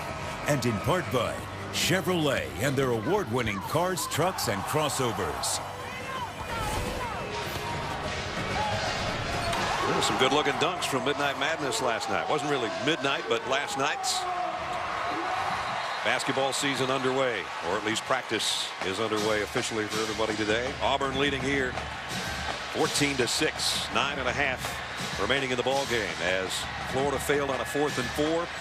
So the Tigers take over at the 16-yard line. Kyle Frazier, the freshman in at cornerback. Lutzenkirchen, who's had a couple of big catches in motion. He'll lead the way, but it's going to be Frazier coming back the other way. Maybe he should have followed number 43. Did get a couple yards on the keeper, though. Well, I want to go back to the 4th down play because Florida had what they want. Chris Davis, the defender, is going to jump inside at the last minute. That means the out route is there. And this is a throw that Driscoll needs to make. He's got the situation one-on-one. His receiver has the outside position, and he's not able to make the accurate throw. He makes that. It's a 1st down for the Gators, and they still have momentum on the drive. Now it's up to the Gator defense. With less than 9 to go. McCaleb with a stiff arm him. He's not going to get away from McCray. And a loss of a yard as we check in with Reese again. Wow. Taj, who threw one of the worst passes he's thrown all season, but now he's coming back for the undefeated Clemson Tigers. Well, you know, this Auburn team had Clemson down 21-0 in Clemson, and Taj Boyd brought him back. He really hasn't slowed down since. Mosley scans the field, fires deep in the middle, almost intercepted by Jelani Jenkins. I know I sound like a broken record, but I've said it about all the quarterbacks tonight. You cannot throw the ball late, deep, and in the middle. I mean, you got to do that early. He waits, he throws it late, and he's very fortunate that he wasn't able to he wasn't intercepted. So now, not a lot of damage done by Florida not getting their 4th and 4. They lose a little field position, but this guy can get it back for you in a hurry if he can field a punt from Clark cleanly. So far, hasn't been able to do that tonight. And might have a chance here. Rainey, and he dropped another one. I think he covered it. Let's see. Well, the Auburn fans are booing because they think there should have been a roughing the punter, which did not happen. Solomon Patton, who has been very close all night going after punts, did make contact with the punter, Steve Clark, and nothing was called here. And then Rainey, this has been a bad deal for him tonight. He's going to have punt return nightmares this evening. Reese Davis has been along with us all night. He'll join Kirk Herbstreit, Craig James for BCS Countdown Sunday night. They unveil the first BCS poll and analyze who the contenders and pretenders are. It's 8:15 tomorrow night, and continuing on ESPNU at 9 Eastern tomorrow. The Todd Blackledge and Holly Rowe. Brad Nessler with you from Jordan-Hare Stadium, where the Tigers holding on to a lead. Florida with the ball, their own 39-yard line. They need a touchdown. They fake the end around, and Driscoll's going to throw it back to the guy who faked it to Thompson. And Thompson only gets to the 39. Speaking of Reese Davis, what do you got, Reese? Brad, what I have is a Sports Center right now presented by Discover Card. South Carolina leads the SEC East, and they beat Mississippi State today. But on this carry by Bruce Ellington, you see number 21, Marcus Lattimore, suffered a knee sprain. He's going to be evaluated back in Columbia. It did not look good. Left the field on crutches and a leg brace. Not only a great player, but a great kid, and I hope that's not serious for not just himself, but for the Carolina team. 2nd down and 8. Florida, the final 7 minutes of the quarter. And that one batted down at the line. Nosa Igwe got a big paw up there. And now, Rainey's running with the ball. I don't know what that was about. Well, I mean, Rainey's reacting like it was a backward pass. I thought it was clearly a forward pass that was just batted down at the line of scrimmage. Trying to throw a flare route.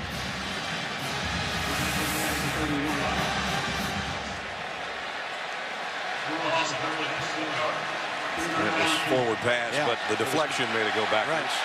Right. Well, you know, good for Chris Rainey. Stay with the play until you hear a whistle or whatever. Yeah, and they got to move this back to the original line of scrimmage for 3rd down. Should be 3rd and 8 instead of 3rd and 18, right? Right around there, yeah. Previous play is under further review.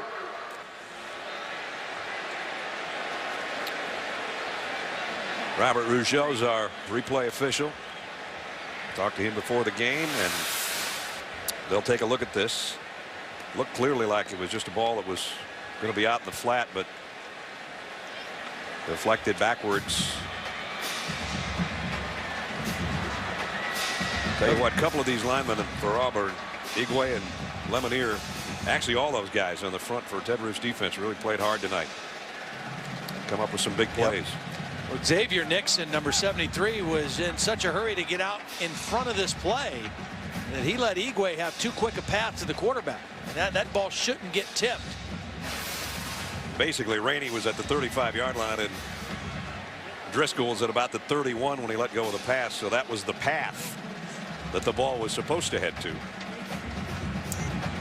This is going to be just an incompletion, I think, when we come back after the official review. 6:20. Video evidence shows that the pass was thrown forward and batted backwards by the defender. Therefore, it is an incomplete pass. The ball will be placed at the previous spot. Third down. That'll be at the, what, 41-yard line.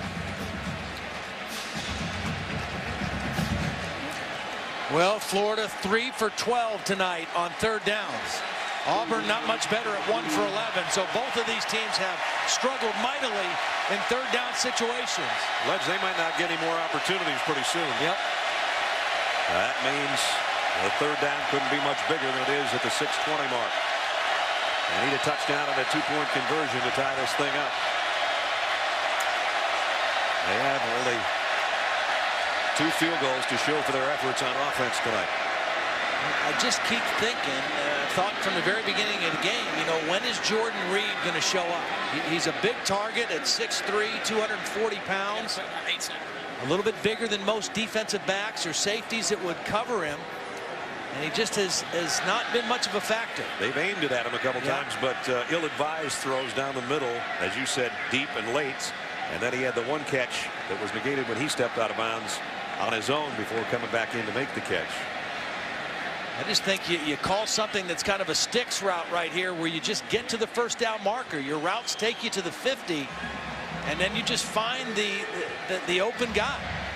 I think they're just trying to reset the clock from the incompletion, would be my guess anyway. And Dunbar and Davis having a little chat. The clock operator, please reset the game clock to 6 minutes, 33 seconds. So the tack on 13 more seconds. Or will shortly. Third down and 8. How many more times will Florida even be able to have their hands on the football? That's what makes this third down from their own 41 so important. Bates thinking about coming off the corner. Driscoll's back to throw, and over the middle goes, complete to Burton, but he slipped and he couldn't get to the first down. He's about a yard and a half shy. Wow. Tough decision now for Will. You know, if this pass was incomplete and it's 4th and 8, I think you got to punt the football and hope your defense can get one more stop. But now you're right up there close, 4th and short. The problem here is field position is still critical in this game as a one-possession game. So if you don't make this, you give Auburn a short field and pretty much seal your chance of winning. You try to draw them offside and then change your mind and punt. Could be. 4th and 3. And the unfortunate thing about that sometimes when you try to do it to the defense, you do it to yourself. You know, Xavier Nixon has been bothered by some kind of an injury that's been bugging him. False start. 64 on the offense. Touchdown to the previous spot. 4th down. That was Kyle Coney that got called for the infraction. So now you definitely punt the football, and you hope your defense can come through one more time. Both those guys flinched, and I think you're right. I think it was Nixon more than Coney. Anyway, the first penalty against the Florida offense in this half, but it's costly because now they've got to kick it away. Christie, the punter, knocks one down, gets a great roll, and I mean a really great roll. That's what you want. You put it on your defense to keep them down there, keep playing field position, and give your offense one more shot.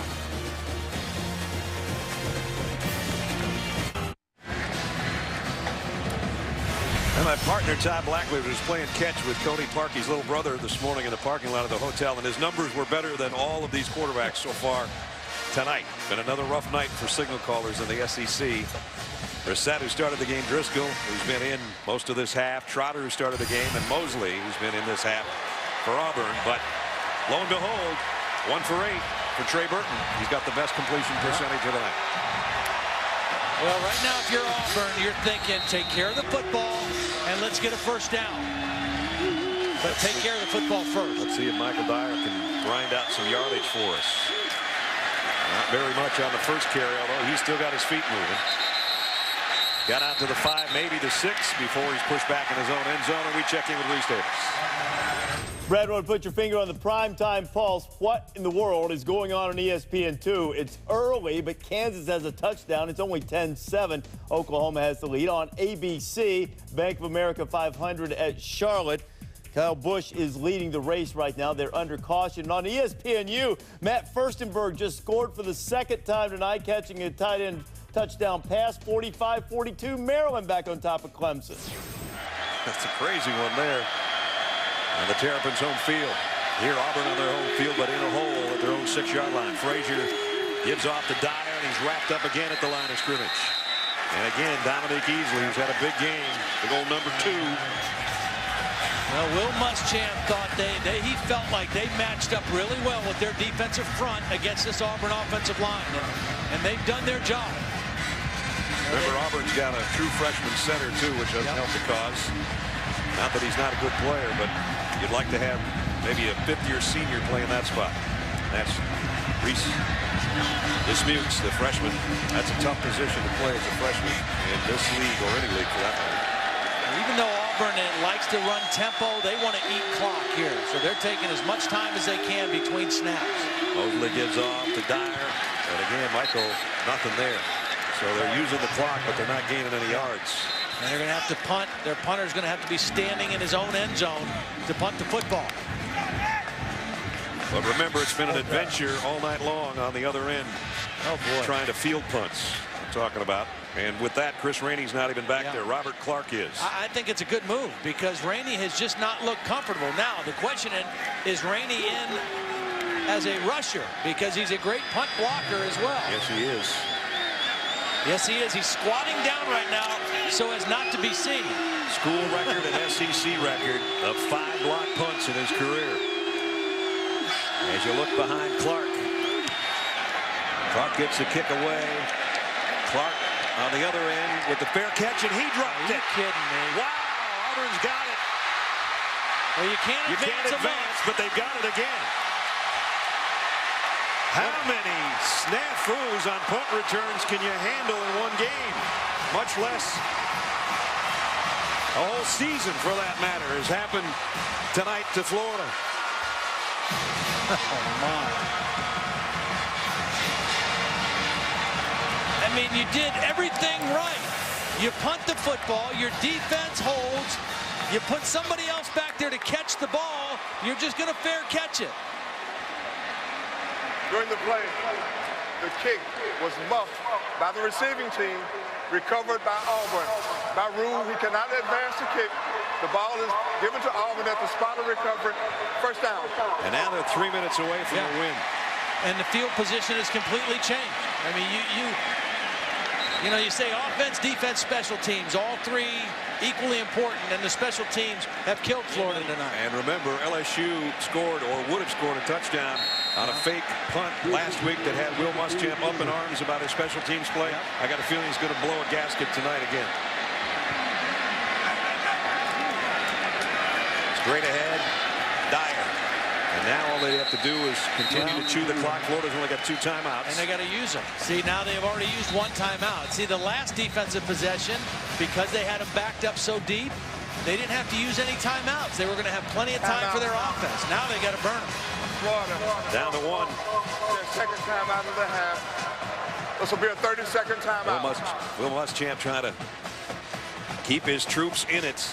But the special teams problems tonight might have killed their chances of winning a game on the road or at least tying it up. Let's take a look at our All-State good hands play.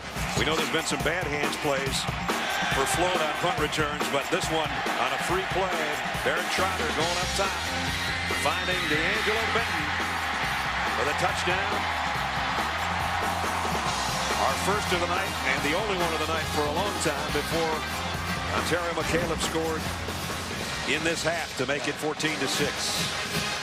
Well, you know, we said early on in the broadcast that neither one of these teams was playing at a high enough level offensively to overcome turnovers. They had to take care of the football. And tonight, Auburn has not had a turnover, and Florida has had 3. Now, 2 of them were special teams turnovers. 1 was the interception by Brissett. But that's too many to win when you are playing the way you're playing. Kyle Frazier at quarterback. I don't know if that was a broken play, but he's going to run with it, and he's going to do well running with it. Well, you see him cover up the football, too. Very smart for the young guy. He got in the open field, and he took care of the football because at this point he realizes the only thing that can hurt our chances to win is if they get the ball and strip it from us. So watch him covered up with both arms at the end of the play as he's going to the ground. And all the way down to the 25, where it's first down, and Mosley comes back in. Michael Dyer time here, boy. I would give it to 5 every time. Even if they don't gain much, they'll use Florida. No, they'll make Florida use that one time out. Fake the sweep, straight ahead with 5. And he keeps those legs churning for about 4 yards.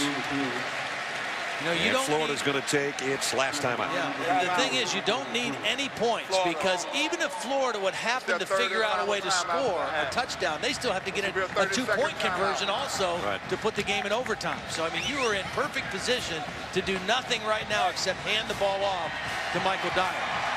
And what will be in the minds of Florida fans for at least a week, the month punts. That one, did he get enough room? Doesn't matter. Fair catch, barely made that one. There, that led to an Auburn touchdown. Another one he drops. They put Robert Clark back, and he did the same thing. Wow. They will not want to see a ball high on the lights again for a long time.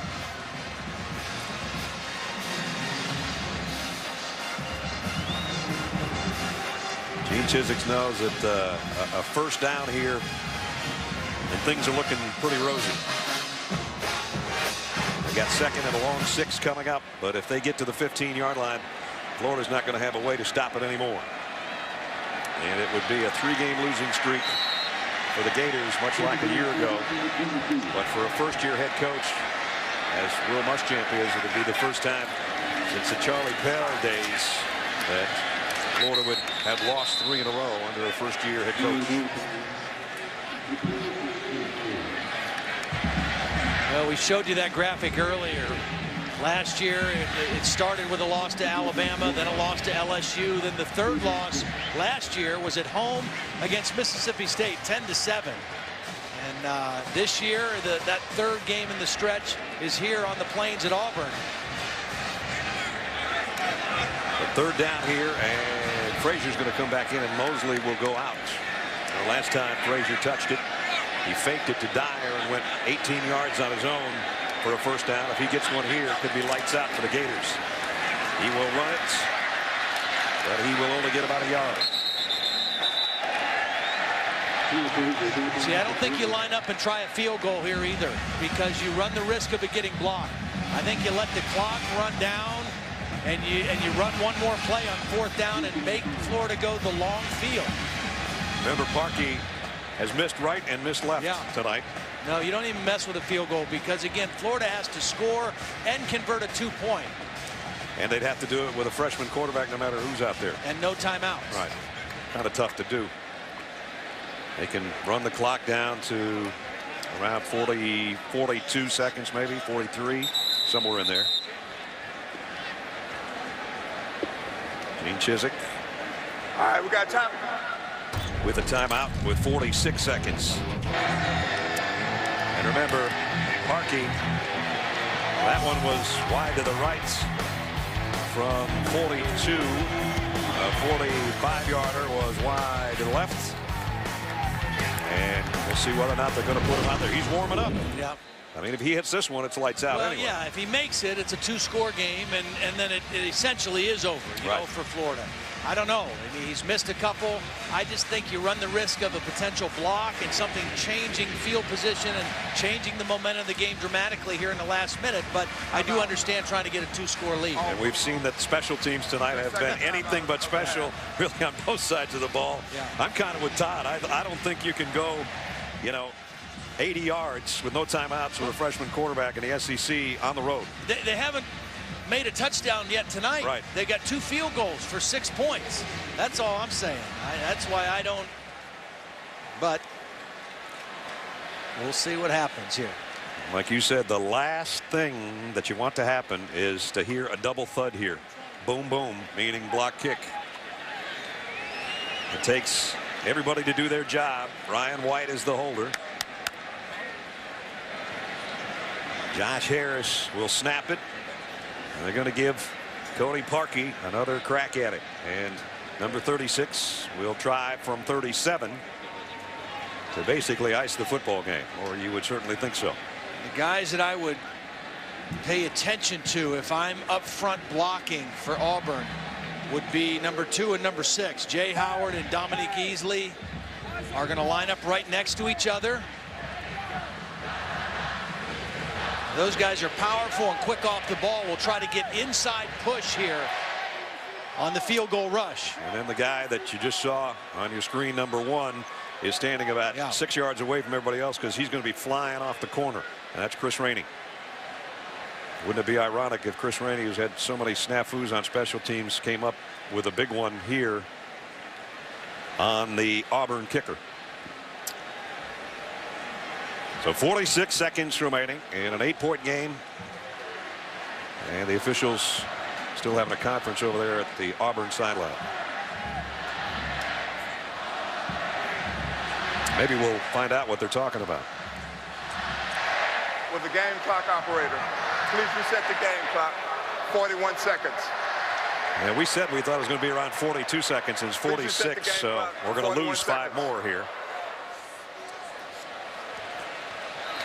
And if this kick goes through, that makes it even tougher. If it doesn't, it's still tougher on Florida.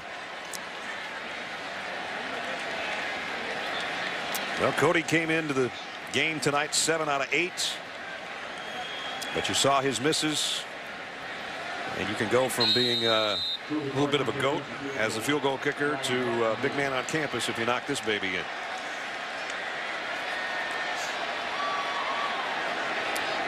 Parkey from 37. And they've got a flag down. Well, the first move was by Jay Howard, number 6.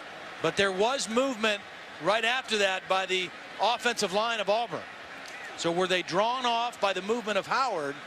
And does it go against Florida or does it go against Auburn? If it's Florida, it might be a first down. False start. Offense. Oh, okay. Number 98. 5 yards from the previous spot. 4th down. Uh-oh. Now you're talking about the same distance basically that he missed from earlier. Yeah, it's Angelo Blackson, and he's right in here. And again, he's lined up right across from both Easley and Howard. And those are the guys that are going to try to get the push on the middle of that blocking front. So Parkey is missed from this distance tonight. They're making it hard on number 36, but they'll give him a shot. Kick on the way, and this time he got it when he needed to the most.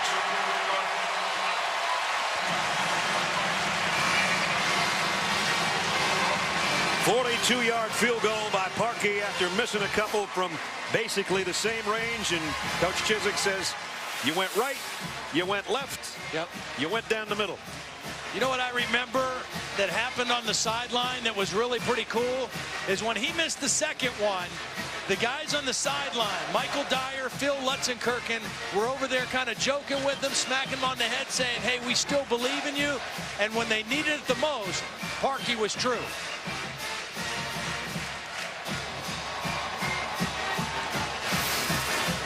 Let's check in with Reese. It's funny, sometimes we all think alike. I don't know. I haven't talked to Reese about this, but you and I, ever since we had the Clemson-Florida State game on Sammy Watkins, we all had that, Sammy, and I mean that, babe. Yeah. You know, the funny thing is, if you did that to Sammy Watkins, he probably would have no idea. No, he doesn't know who Sammy Davis Jr. is. The kick, Rainey is going to bring it out from 5 yards deep. And Chris Rainey, nice return. Couldn't quite break the last couple of tackles, however. Sunday NFL Countdown tomorrow, 3 hours, start at 10 o'clock. Chris Berman and the gang have all the latest updates from around the league right up until kickoff. Sunday NFL Countdown presented by IBM, ESPN tomorrow morning. 10 a.m. Eastern time. And another big weekend of NFL football leading up to the Dolphins and the Jets on Monday night with Mike and Jaws and John. Well, Florida only 62 yards of total offense in the second half. And their struggles continue offensively. They need a quick strike, and they need an onside kick. Driscoll completes it out to Thompson, who steps out of bounds. We talked about this being a crossroads game sort of venture tonight, and now this is going to look better for Auburn if this holds up. They're going to be 5-2. They'll be 3-1 in the conference. And remember, LSU and Alabama still have to play each other, and they still get those guys. So somebody's going to lose between the Tigers and Alabama on November 5th. So anything can happen.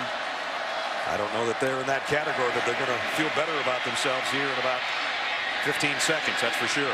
Rainey, broken tackle, cuts it to the outside, got out of bounds at the 30, stopping the clock with 12 seconds to go. You know, the other team on this SEC West that you can't go to sleep on is Arkansas, the team that beat Auburn last week. They're sitting there at 5-1 after one loss to Alabama, but they still play LSU down the road as well. So still a lot can happen in the SEC West. Clemson just scored another touchdown, and now they've got an 11-point lead on Maryland. That one's still about 4 minutes to play. Here we're down to a couple of snaps.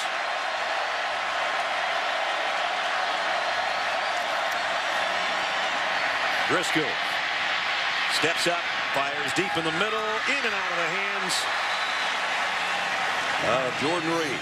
Jordan Reed he had already figured out how he was going to spin back to the inside and get in the end zone. And he forgot to do one thing, and that was secure the catch. He was already turning towards the end zone. That was the play they needed had he been able to wheel around and score. And you got a real outside shot with, well, now there's only 4 seconds. There is no shot left. But had he scored, we would have had an onside kick upcoming. As it is, we're down to one play. Driscoll, look out from Lemonier from behind. That pretty much tells the story of the night. And Auburn has won at home again. A disappointing 3-game slide for first-year head coach Will Muschamp, as Florida loses 17-6. So 5-2 and 3-1 in conference play for the defending national champions. Needed to gut out a win any way they could get it, and they were able to do just that tonight. Two guys whose careers followed very similar paths. Will Muschamp, Gene Chizik shake hands at midfield, and Coach Chizik's with Holly. Well, Coach, what factors did you consider at halftime to make a change with the quarterback? Well, you know, we just thought it was time. You know, we felt like we knew it was time. And, man, I'm just blessed to be around guys that make good decisions, and be blessed to be around a bunch of fans like this. And, man, God's just been good to us. But bottom line is that we made the change, and we thought we had to make the change. Guys played really hard all day, and I couldn't be more proud of this football team. They are fighters, and they're scrappers down to the end. Thanks, Coach. Thank you. After a disappointing loss on the road, they come home to home cooking at the Plains, and they win it 17-6. Final score, Auburn goes 5-2 and 3-1 in conference play. Coming up, Arizona State and Oregon is following our game. For Ty Blackledge, Holly Rowe, our entire ESPN crew, Brad Nessler saying so long from Auburn, Alabama.